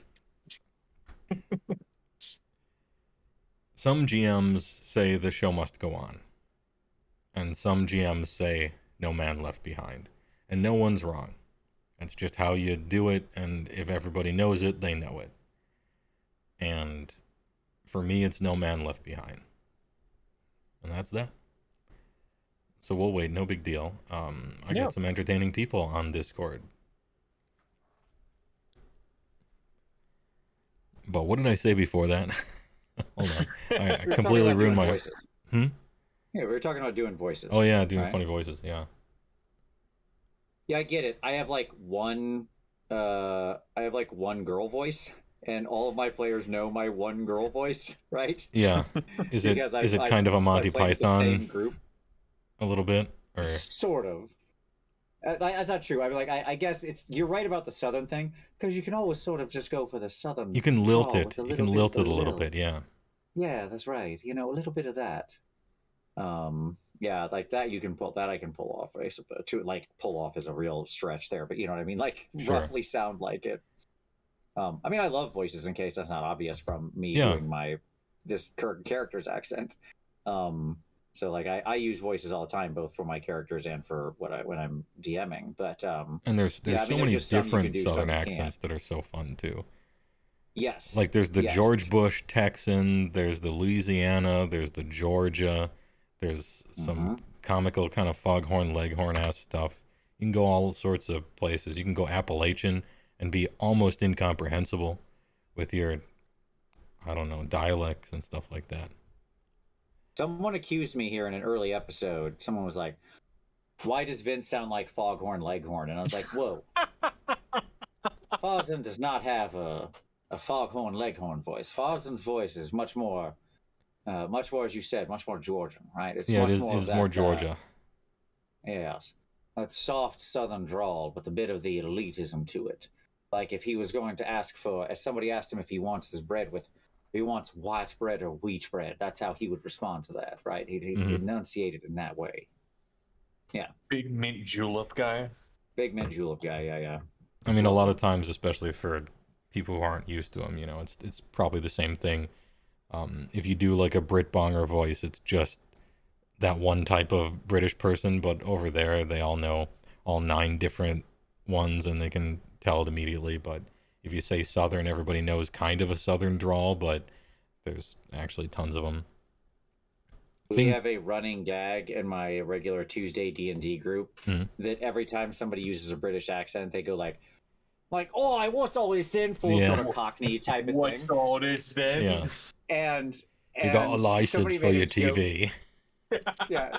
Come Somebody on, made a joke, England. like, exactly. Score some Forever ago, fucking that goals. sounds like somebody made. I don't remember exactly how the joke started, but basically somebody was using the Cockney voice and then said, "Yeah, sounds just like Emma Watson," who has like one of this extremely refined, like Hermione. Yeah. She has like this extremely refined sort of like Western London accent, right? Just like Hermione. Come on, Harry, score some fucking points. Yeah. Oh, it's me, Emma Watson. Oh, it's me, Emma Watson. You got a license for that wand? What's all this then? Yes. Yes, but how does HeyWoah go about dealing with the power imbalance in RIFTS? No hate, the setting is worth it. It's very easy. What power imbalance? So, yeah, there's power imbalance all over. The classes are not balanced whatsoever. They just aren't. Right. But so Feature, not a bug. Neither is anything else. In Dungeons & Dragons, you open up the monster manual, everything's a different strength generally. They got CR to kind of guide you in certain places, but first of all, it's always wrong. Yep. Always. And second of all, it's barely a guideline, if anything. I mean, it's kind of the same thing. Have a rule 0. Everybody rolls their characters up while communicating with each other, and you make a party that is balanced against each other. I thought the way you did it was really nice because you baselined it off of like when you talked to me, you said like everybody has like about this much MDC, about this many attacks per round, right? And you kind of like listed, and that's actually a really good benchmark. Like how much MDC do you have? How many actions per round do you have? Right, those kinds of things. Yeah. Because then that actually lets you build toward it. There's lots of different things you could build that will get you in roughly that space. Yeah. Right. You know, you're not doing like. I mean, it's Looney RIFTS. Tunes There's stuff. 25 ways to skin a cat. That's right. And so I'm like, hey, get to about 200 MD. And you can do that 30, 40 different ways. But here's the target number. And, you know, if you're a flyer, then maybe a little less on this thing or that thing. And if you don't fly, but somebody else does, maybe a little more on this thing. It's just like utility is really important. How much damage you're doing. Roughly the same number of attacks. I would do number of attacks anyway, because I'm big on equal time share a little bit. Sure. And that was a problem with CJ because it's a problem with all wizards, but I essentially gifted him a spell that'll kind of fix that. Mostly because I don't like, it has really nothing to do with power. I just don't like it when, okay, you guys once you guys get to level 4, the men-at-arms are probably going to have like 8 attacks. 7 or 8. And the wizards are going to have 4. Like maybe 5. Right. In Rifts, half of a melee round is sometimes like a half an hour. And I don't want the player who chose a wizard who always has half the actions of the men-at-arms to be actually just like watching everyone play and he's out of actions for a half an hour. Yep. And so you can have more or less MD or do more or less damage as long as you still feel useful. You can smooth those over, but number of actions I'm kind of a stickler on because I'd like sort of equal play time at the table. Mm-hmm. Which is why I had have a couple more. Like I'm the super man-at-arms with the extra arms, and so like my base right now is actually 8 to everyone else's 6. Yeah. But those last 2 get wrapped up really fast, right? Because at that point everyone's out of action, so it's just me going pop pop. Yeah. Taking 2. And if you have 2 left, that's like aim shot maybe, or just 2 quick shots or something like that. Exactly. And the other thing is, obviously I had to fix time slip, because everyone does, because it breaks the game the way it's written. Because it steals actions from your friends and your enemies, and there's no save. And it does not define what local area distance it's talking about. It just doesn't try to define that. And so that's a big open question. Mm-hmm. And so the way to do time slip is just to cast it until the enemies are out of actions. And the one action monkey in the party has 2 left and shoots twice. Next melee round. Yep. And then you just cast time slip 4 times. And then the guy in your party that has the most actions shoots twice. And it's... I don't mind foregone conclusion combats. I think, in fact, they're a feature of Rifts. And they're good. Like, I'm faster than them, and I can fly, and I have longer ranged weapons. So unless there's cover, I just win eventually. Yeah, that's fine. We'll fast forward that. If they have no recourse, yeah, you just stay out of their range, you're faster, you're flying, you'll get them eventually. Yeah. Like one of the cool things about Rifts, like it's a cool thing about a world with this technology. It's something your players have to be aware of, right? Yeah. Because they might be fast and tricky and stuff like that until they meet. There's always a bigger fish, right? That's or Rifts. A weird fish that suddenly it wants you to make saves versus non-lethal poison. Yep. But that's fun. I think that's fun. And like, oh, you want to... It's just checkmate. Okay, yeah, you solved the encounter. Combats are kind of just like puzzles you roll out. And sometimes you solve them with a spell or an ability or a situation, or we have longer range and we're faster or something. And so I don't much mind that, but casting time slip 4 times every single fight, no matter what. No, it's the same strategy. It's the same strategy no matter what, always, and it's boring. And so the way I fix it is it doesn't have anything to do with actions. That's all. You cast it, you get 2 actions worth of things while the universe is just frozen. And then the universe comes back. It's like being the speedster in X-Men 2. You're just running around, pulling people's grenade pins, turning the safeties on their weapons for 2 actions. And then things speed up again and you're fine. Everybody still has their actions, you just got to do a few more in between. I will say, by the by, this is one of those things that like existed in 2nd edition and older editions of D&D that I actually really liked, that has more or less been driven out of the game. I didn't get to watch your review of the 5th Ed Player's Handbook yet, so I'm sorry. I'm looking forward to catching up on that particular stream. But like, I like 5th edition D&D just fine, and the idea is pretty simple. Everybody gets a chance to do something every round. We've introduced cantrips and stuff like that, right? Mm-hmm.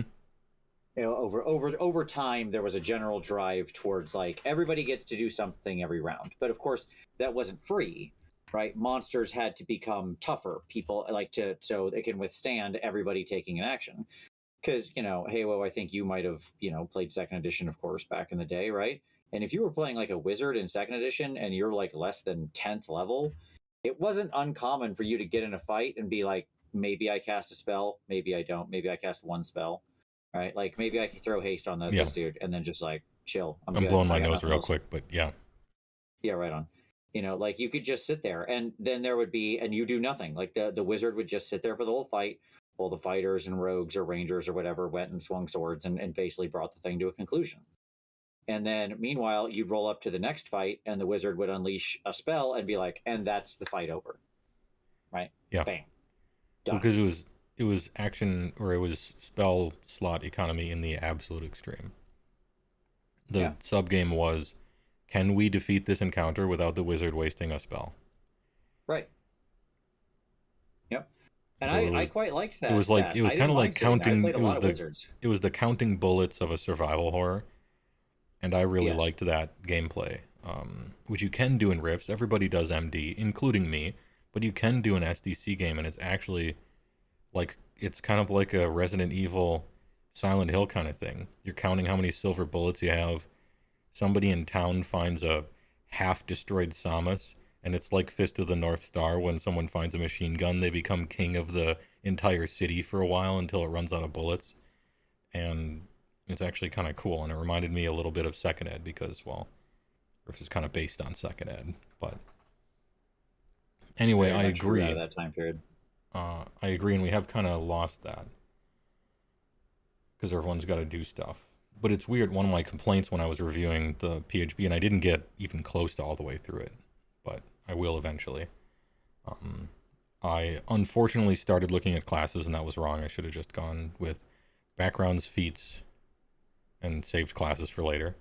But I mean, classes are where you instinctively start. I get it. It's not. I was doing it in right? book order, and they show classes before everything else. But yeah, that's their new like central thing they're using. That you pick a class first and then do all the other stuff. Yeah. Yeah. But one of my big complaints with, not really just fifth, maybe it's sort of like the direction things have gone, and so now I'm literal old man yelling at cloud boomer TTRPG complaints, but specifically with D&D, I thought it was a brilliant explanation that they did in the 5th edition. I think it was Dungeon Master Guide, and it's something that somebody playing the game for as long as I have, or anybody else, it was one of those things you read and you inherently knew it, but you hadn't heard it articulated so well. And it was the 3 spheres of play: exploration, interaction, combat. 100%. Yep. That's And- Mike Merles, by the way. That's all Mike Merles. Was it? That was his big thing. Yeah. Yep. Yeah. Like as exactly I was, correct. That guy on that one. Yep. But then I look at the game and I'm like, okay, they've fallen over themselves, obsessing over giving every class something to do in combat, in all the different ways that you could possibly do anything during combat. Sure. And they've kind of started, and opening up skills to everybody, sorta, was a way to do this with exploration, that everybody has stuff to do during the exploration phase. And we'll give the barbarians a speak with animals if they take a certain thing, or whatever, what have you. So you're just not the you have your, when you rage, you get a bunch of skill bonuses equal to your strength from your like focus you get whatnot. stuff to do. And but with interaction, that's like, I think, where they've gone wrong. You have the concept of the party face, the charisma guy, the sorcerer, the warlock, the paladin, the bard. Yep. And because you're sort of a slave to your dice, and it's a problem from both angles. On one angle, me as a GM, and we kind of had this in the first adventure a little bit, where we're like, oh, who's the guy in the party that has the high PB or MA to be the person that talks to NPCs? And I like everybody to talk to NPCs.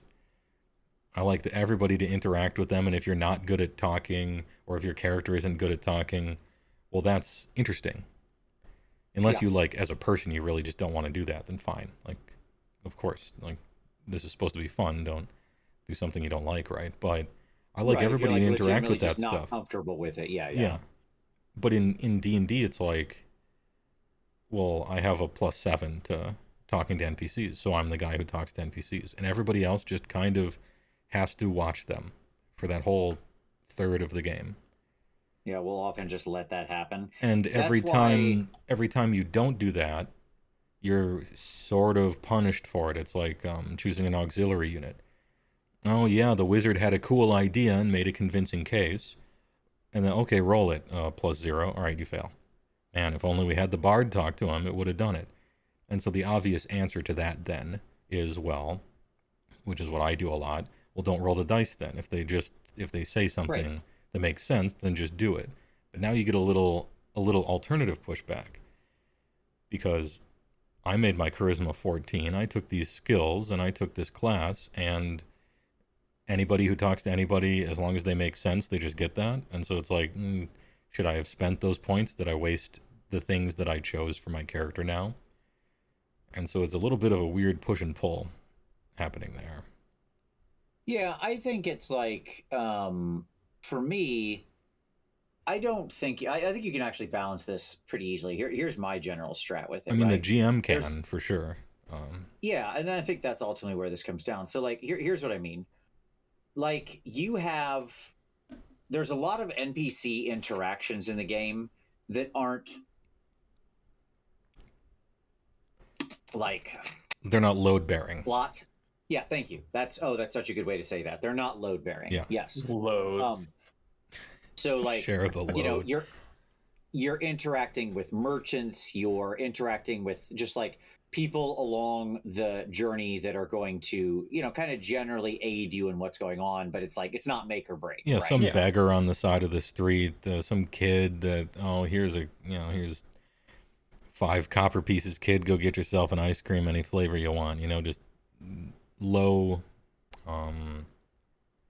stakes. Yeah, low stake interactions, low stakes. I suppose. I will often let the face person, like, be the one who talks there. So, like, they get to interact in all the shopping episodes and save the party a bunch of money, and they get to do general, like kind of general information gathering about what's going on. You know, you get to a new city and you want to talk to people, like, have that person go do those conversations, right? And they're really good at that, and so they feel like they have a role and they do these things, right? Mm-hmm. And then when you have NPCs that are load bearing, your plot point NPCs, like, they have a point of view on the world, right? Mm-hmm. Yeah.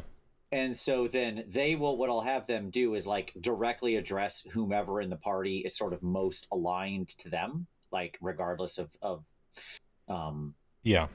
charisma or whatever, right? So, like, you're dealing with an ancient wizard that you need to get a favor from, right? So he's gonna want to entreat with the wizard and treat that person. He's talking to his undead resurrected brother, and so now that's why it has to be these two, you know, for this whatever. And, you know, like, I think, and then, by the way, I let the face person just, like, join in if they want, right, to kind of be there, but the conversation is always mostly A, B, and then, like, this other person can kind of, like, and also this, right? Because people who play charismatic characters, not always, but often are people who like to talk at the table. They're looking for an excuse, and they want a number on the character sheet that says they get to always be talking to people. Yeah, for sure. Yeah. So as long as they're not, like, being a scene hog or, like, you know, engaging in bad behavior. Yeah, join in, right? And then that's the two of you and the NPC talking. And I think that generally balances out. I just don't make them make rolls, right? Like, just go for it. Like, have the conversation. Exactly what you said. If the wizard's like, oh, actually, here's this deep lore magic that I know, and the elder wizard that they're entreating with is like, I see you're also a man of taste. It's like, yeah, great, that's a good check, right? You did it. Right? You hate to complain, but you have had people actually get mad at you for trying to socialize in games when playing a low charisma character. Well, obviously they're probably a little out of line, but they are feeling that magnetic pull of not being optimal to the point of potentially being punished for not doing so, right? Yeah. I You mean, know, if you were the a worst thing low-strength is, character, like, you wouldn't expect to go up and start repping out a boulder. Yeah, right. Like, there is some logic to that, but you shouldn't. Players should never get mad at other players and, like, talk down to people like that. That's just bad behavior. So, but it's true, right? Like, I'm talking to this person, and the bard would have passed the roll, and I failed the roll. Sure, you know. But if it's a load bearing conversation, I used to have those. I called them that. In years past, in, like, late 90s or something, I would have, like, you know, anyone interacting with anyone, it kind of didn't matter. But then there were important conversations, and they were like conversation boss fights. And I would call them that. I'm like, okay, here's the conversation boss fight, and you stand up in front of the snooty elf guy in the Senate, and it's like a debate. And so he makes a point, and then now you have to make a counterpoint. Oh, he's gish galloping. That's a straw man or something. And you're doing the back and forth, and you made a good point. He loses one, crowd point worth of swaying the crowd and stuff like that. I love that. I did a I watched the newest animated Castlevania show. Was it which one was the newest one? The one where they're in France. Oh, Nocturne? Nocturne? Yeah, I guess. I think that was something like I love all those animated Castlevania. Yeah, they're amazing. They're great. So, and I really love Paris around the time of the Revolution. I had run a long marathon set in the Musketeers period, so in the 1630s. Oh, cool. And that was really fun. In the original Musketeers game, basically I had the three Musketeers get caught up and never return back to Paris. They were in I don't remember the name of the town, but they were off fighting Huguenots in some town before the main story begins. Mm-hmm. So I was just the Musketeers of the story are all over there. You're the Musketeers now, right? And so the characters became and filled that role and all of that. But I love France as a setting, you just make it magical to some degree. It's not the exact real world. There's magic and stuff because sure, why not, right?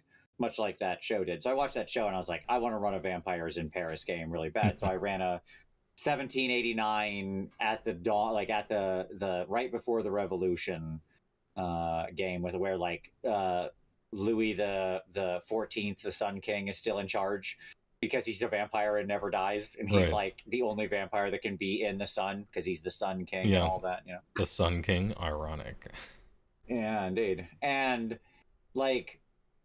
that was one of those games where the players just had there was certainly a face person, but everybody had NPCs within the revolutionary I don't know, cadre of folks they met that they naturally glommed onto. So that was just how those relationships just naturally evolved, right? Mm-hmm. Because this was the true anarchist. Okay, well, there's another true anarchist, right? This is the person who wants to burn it all down and so on and so forth, right? And the final boss fight I had in that game, they were fighting the Bishop of Paris, the Archbishop of Paris. Sorry, Archbishop. Who I just used the real historical figure. Just fun to use real historical people in your games. Yeah, it is. And he was a really ultra powerful vampire, right? Because he's ramped up on god power. Yeah. He's still a believer in Catholicism, right? He's just also a vampire. And so they're fighting him, and he refuses to fight. He's a Jesuit priest. Okay. And he was just debating them as to why he was right. And so as the rounds would go on, less people attacked him every round as there was evident that he wasn't going to fight them and he was just going to debate them. And he slowly talked all of the party out of attacking him. Cool. Because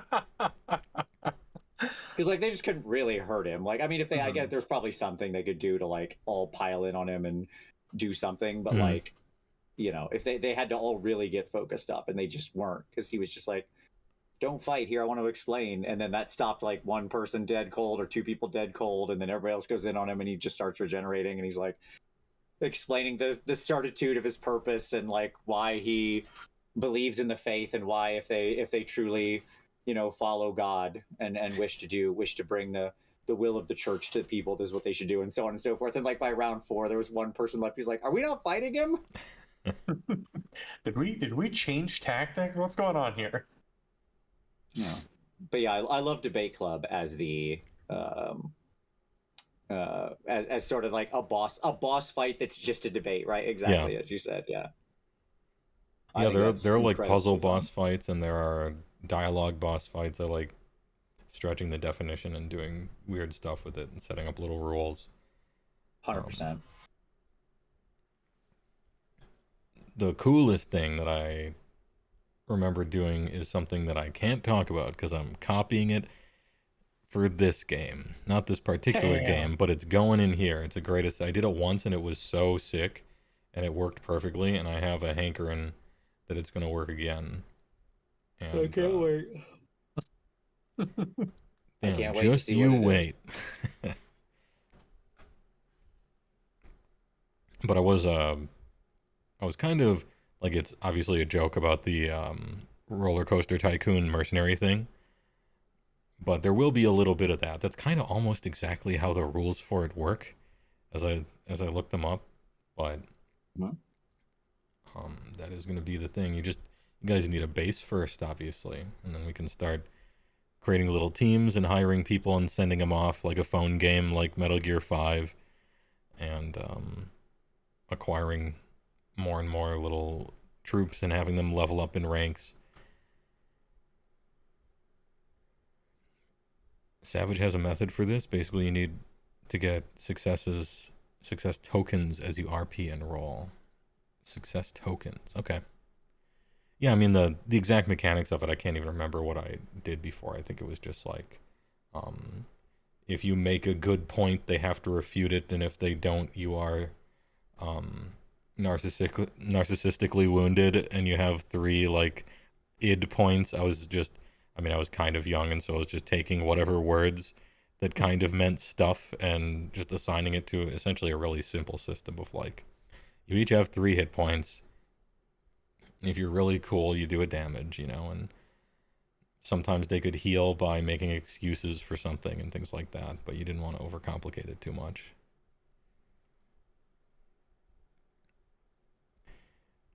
But there was a dodge roll, and it was it was a pivot.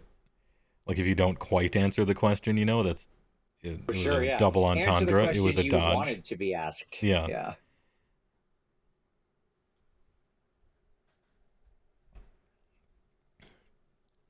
Anyway, fellas, it seems like Jupes is simply out. Damn. I'm gonna give it more. I've enjoyed our conversation at least. Hey, we're still being entertaining, I suppose. Always down for talking about just gaming and stuff. I have way less to offer. I've never run a tabletop game. This is like what, maybe your 3rd game that you've been in of any sort? I know there was 2 D&D, maybe. Yeah, I played 2 D&D with Jupes. I did 2 5th edition in college.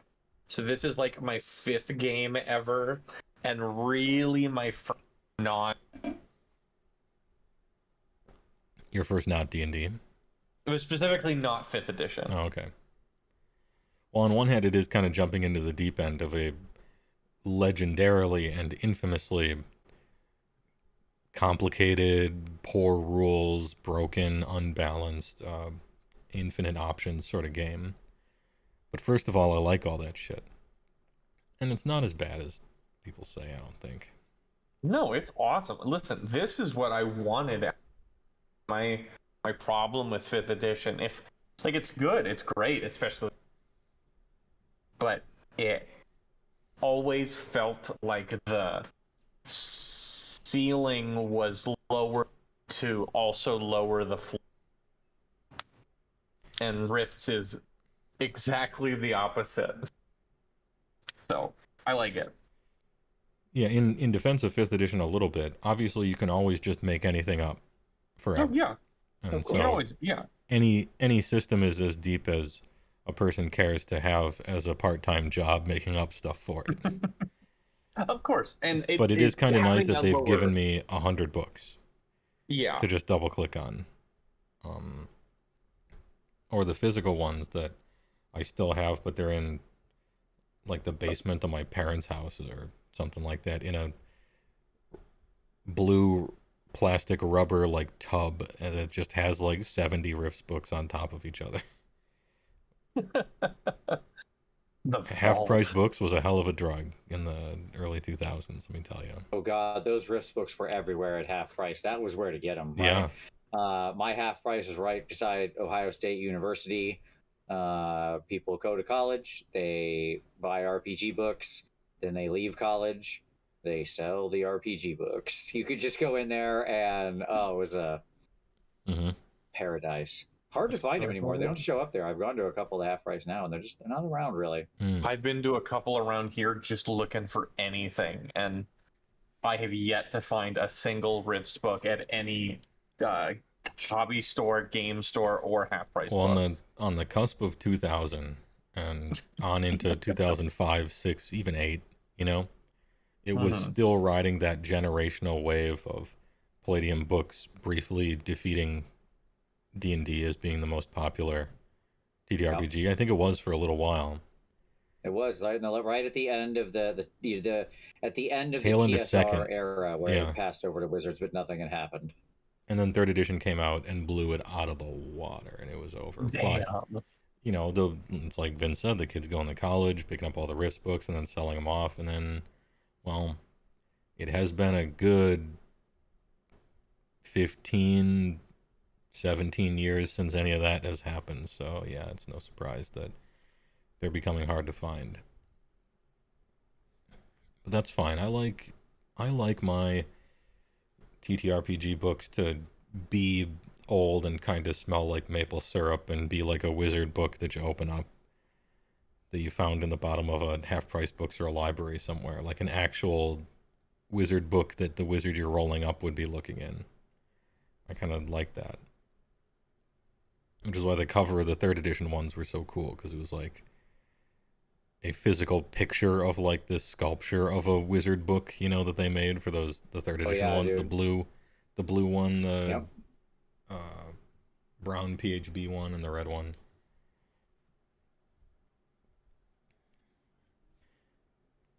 Yeah, but Tolkien should have won against the Coalition. They only won to push plot. You know, a lot of people say that, but I don't, you know, you kind of have to choose your, you kind of have to choose your specialty when you're talking about RIFTS. I don't know that much about the Tolkien War. Nobody ever ran games during it, even when it was happening. I mean, locally. And so I never played through, I mean, two of my friends had all of the Coalition War campaign 5-book series or whatever it was. The Siege of Tolkien ones, which was all plot, but we never ran adventures in it. And so there isn't too much about Tolkien or the Tolkien War that I know, just because I was never in a game about it. I suppose I could look it up, but do you have a commentary on what I have seen? I've seen a fair number of the Tolkien should have won things. Do you agree? I don't even know that I paid that much attention to it, in all honesty. Yeah. Tolkien was never that interesting to me, is my honest answer. I'm kind of with you on it. Like, I'll be honest, like Tolkien and techno wizard stuff, all of that was, I would say, the thing in RIFTS that interested me the least from like back in the 90s when I first got into it. I just never cared. I always thought it was just too weird and wonky, and I was like, nah, I don't want to learn this. I'm not going to engage with it, right? Yeah. Like, I've always been like, men-at-arms of various and sundry kinds were always my favorite. And then right below that was just like really cool aliens, you know? Mm-hmm. Like, I mean, you know, like what I'm playing right now is a pretty like mild DB in the Azvercan, right? Yeah. But like just cool aliens like the oh god, what is the shoot. What's the name of that? Like is it one of the Dimension books or one of the other things? It's kind of like a nightmare world, but there's that big ugly thing. Oh, APOC. It's like actually a super duper hero. Yeah, the APOC. APOC, yeah. Yes. In Wormwood. In Wormwood, thank you. Yes. Like, and they have the mask APOCs, of right? They have the mask of betrayal. Yeah. It has ingrained to it their biggest failing ever, and yeah. Yep. Yeah, those dudes are just cool, right? Like Yeah. that stuff. Then next step below that was like any kind of power armor pilot or cool robot pilot or stuff like that, because robots are cool. Yeah. And Robots power are armor is cool. And then right after that is like any kind of cool psychic thing, right? So like Psyscape and all the really cool psychic classes. Yeah. And then sort of magic users, maybe not really too interested anymore. We're losing me. And then way down is like being a techno wizard person, right? Like, okay, we're way down there. A lot of the TW, one of the issues maybe with RIFTS is everybody on the planet is so terrified of magic. And it makes perfect sense why culturally they would be, because that was the apocalypse. Sure. And the ley lines everywhere, and the dimensional portals opening, and demons coming out, and all this stuff. But as it pertains to actual magic users, like just your average magic user is so hopelessly weak compared to anyone who picks up like a pistol. Yeah, and you know, they even have like Symbiote wrote a whole thing about this in the Ultimate Edition rewrite, right? Of like, can a regular magic user just get zapped by a vagabond with a Wilkes laser rifle because he can fire from like 3,000 meters away, and that dude has like a 60-foot range on his spells.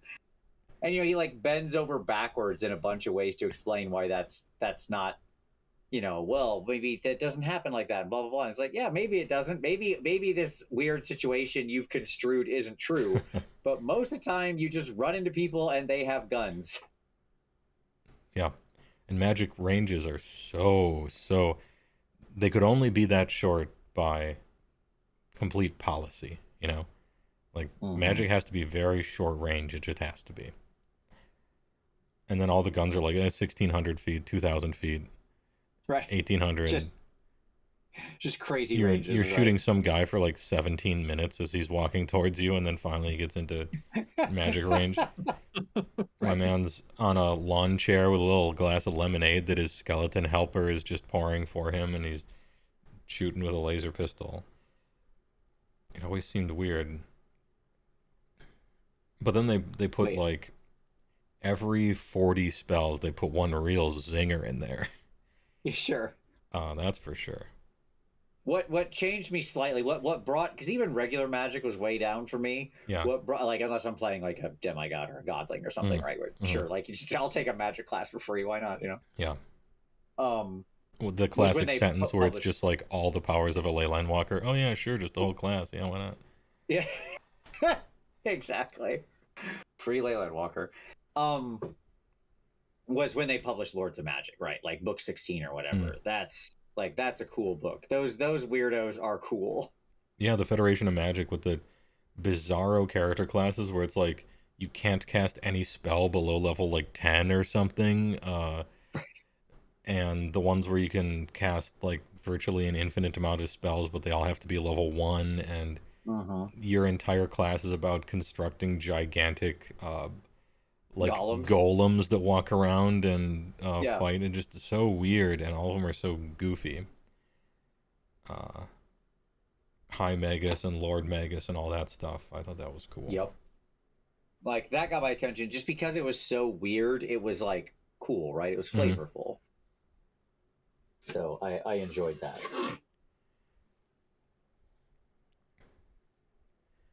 Yeah, I always played wizards and stuff in all the games, and so I always wanted to play a wizard in Rifts, but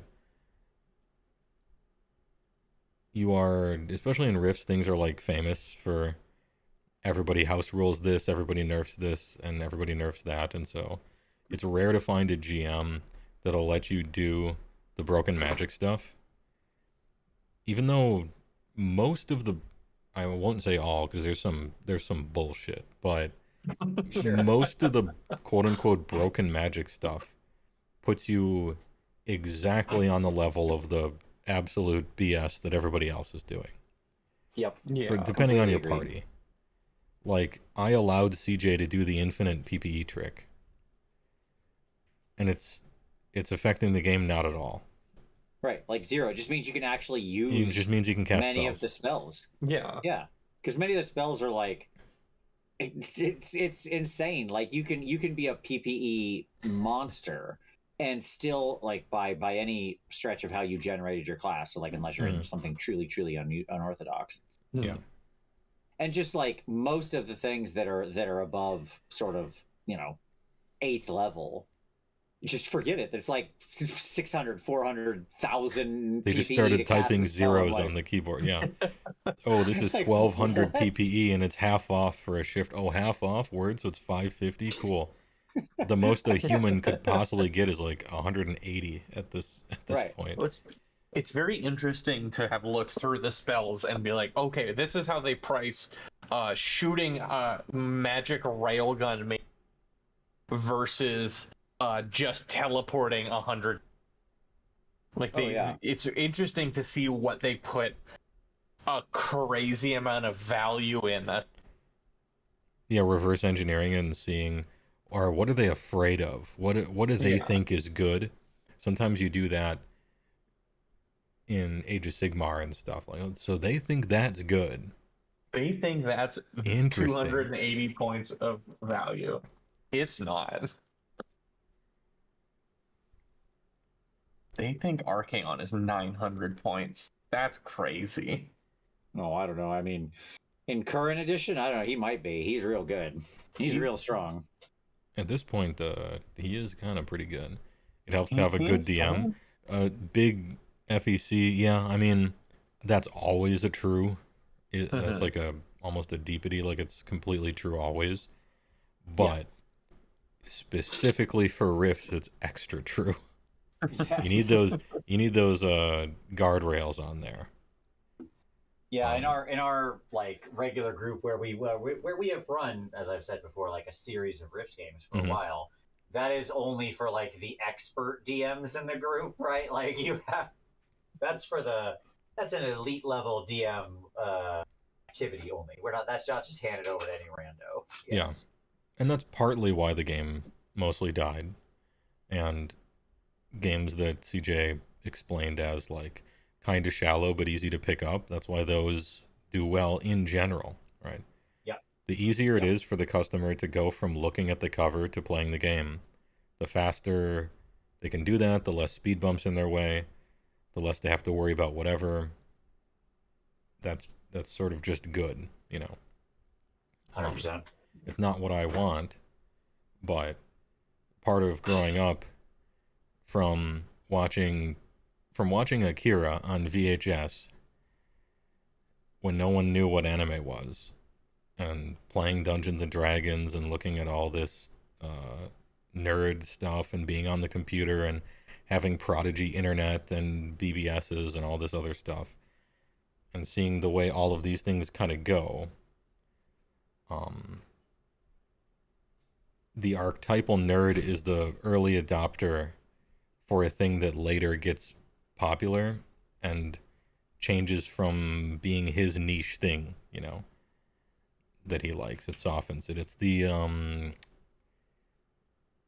the mild tacos for normies thing, where like here's a taco stand and it's extra spicy tacos for spicy enjoyers. But then after a certain amount of popularity, it eventually gets purchased and purchased again, and they have to start caring about, now they go public and the stockholders care about it. And it kind of becomes extra mild tacos for normal people. And you're like, oh, well, I like them because they were spicy, and they don't even sell spicy ones anymore. Right. And then just kind of the way of things. But it's not something to get bent out of shape about. Because look at this. Oh, well, I can still play the game. Like, who cares? There's exactly, a million. Yeah, like... There's a million games. Yeah. They could stop making video games today, and I could play games I've never played for the rest of my life. Well, and like with video games, you might have the argument that like, yeah, but sometimes it can be hard. Like, you know, other than like for old console systems where you can emulate on them and stuff like that, like a lot of old PC games just just don't run properly anymore on modern machines. And especially like MMOs, where most of the game's enjoyment was a point in time with a bunch of people in a community, and a community of people who couldn't believe that you were in a three-dimensional chat room at that time, and it's something you can never get back ever. Yeah, there is no replicating my experience with Ultima Online I had in college in 1998 when we had you know, like cable internet and ISDN. Yeah, like we had a true cable modem and like, you know, like a server with a switch in the house to all of our computers to like make sure that everything was always running optimally, because it was like us and our neighbors and everybody was an IT dork, right?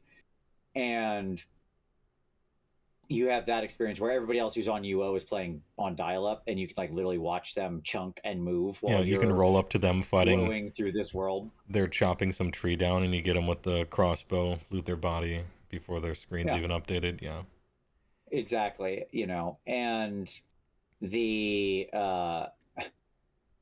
like that thing. Playing that game at that time, running around that world with my friends, a world I will point out without global chat, right? If you wanted to talk it had to only another local person, chat. Yes, that wasn't on screen with you. Right above your head. You had to have like ICQ installed. Yeah. Right. And so like, you know, and doing raids and killing people and putting boats in the middle of small ponds so you could like jump off of them and assault people and murder them, take their goods, and then retreat to your boat that was in a pond that they couldn't get to. Like, it was just full of nonsense, but it was a very particular time. Like, I could go back and play UO. Like, there's still servers that are up for that, right? Yeah. But you won't get that experience ever, yeah. Yeah, it's unreplicatable. You it's can always playing war with all of my friends and us doing, you know, the region raids and the fall of Prague and taking over the, whatever the name of the capital is in the empire and stuff, you know, like all those things. They're gone like tears in rain. Yeah. Right? Which is something to say for maybe console. I have a Nintendo NES. I can put Super Mario in it and play it. But I can't play EverQuest on release again. That's right. I can't. Yeah, I think that's right. And even today, if I try to do it, everything else is the same, and there isn't Freeport. They updated it in like 2011. It looks different. And they don't even have the old version anymore. I'd have to P99 it for that. And that's not even the real version. Yeah, whereas with these RPGs, like, we have the books. Yeah. The world is what we want it to be. Like, if you want to play in X version of Rift's Earth, you do. Yeah. Right? Like, there that's it is. it. That is what it is. It can't be taken from you, right? That's what's so fascinating about these RPGs. Like, I don't care if literally 0 other people in the world play the game. If I play it and I have 6 friends that are interested in it, that is or whatever, 4 friends are interested, 3 friends are interested. You get my point, right? Mm-hmm.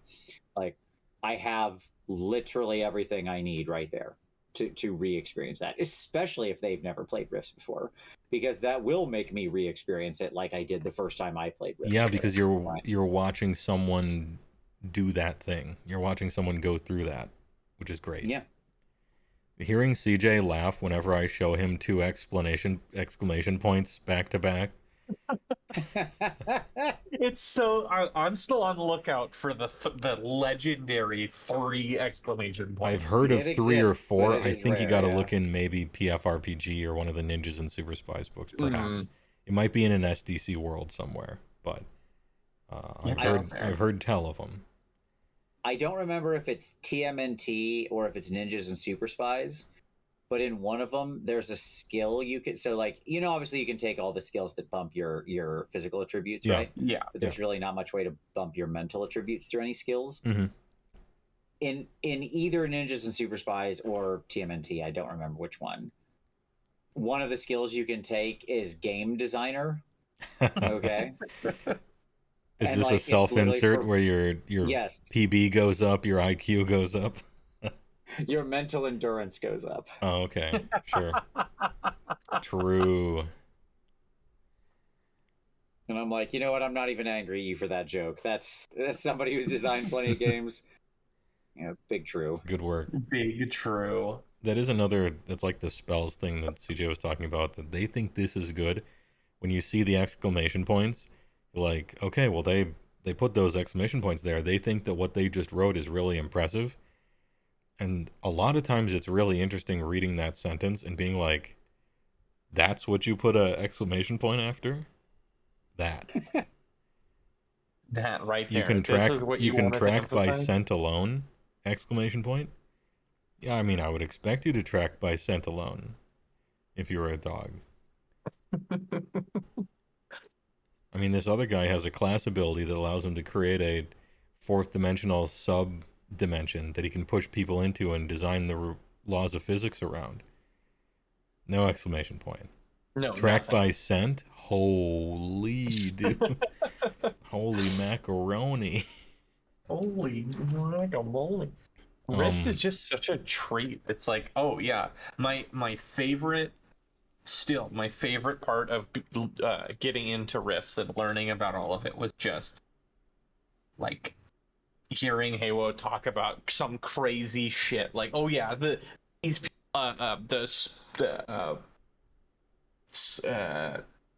the guy, the dimensional guys in charge of the one who's in charge of Are you talking about the Splugorth, whose leader is, well, Splugorth. not leader, but the main one on Rift's Earth is Splinkrith? Splintrith. Just like describing their they've got like torture chambers, super psychic Splugorth torture chamber. Mm-hmm. Like, I bet that's got 20 minutes later. Yep, found it. It's got stats. Yep. It's got the stats. Whole thing. The whole ordeal. Everything they talk about stats, just about. I'm sorry, They Lord really wanted to tell it. Splintclith. Pardon me. Oh, Lord Splintclith. Yeah. Of course.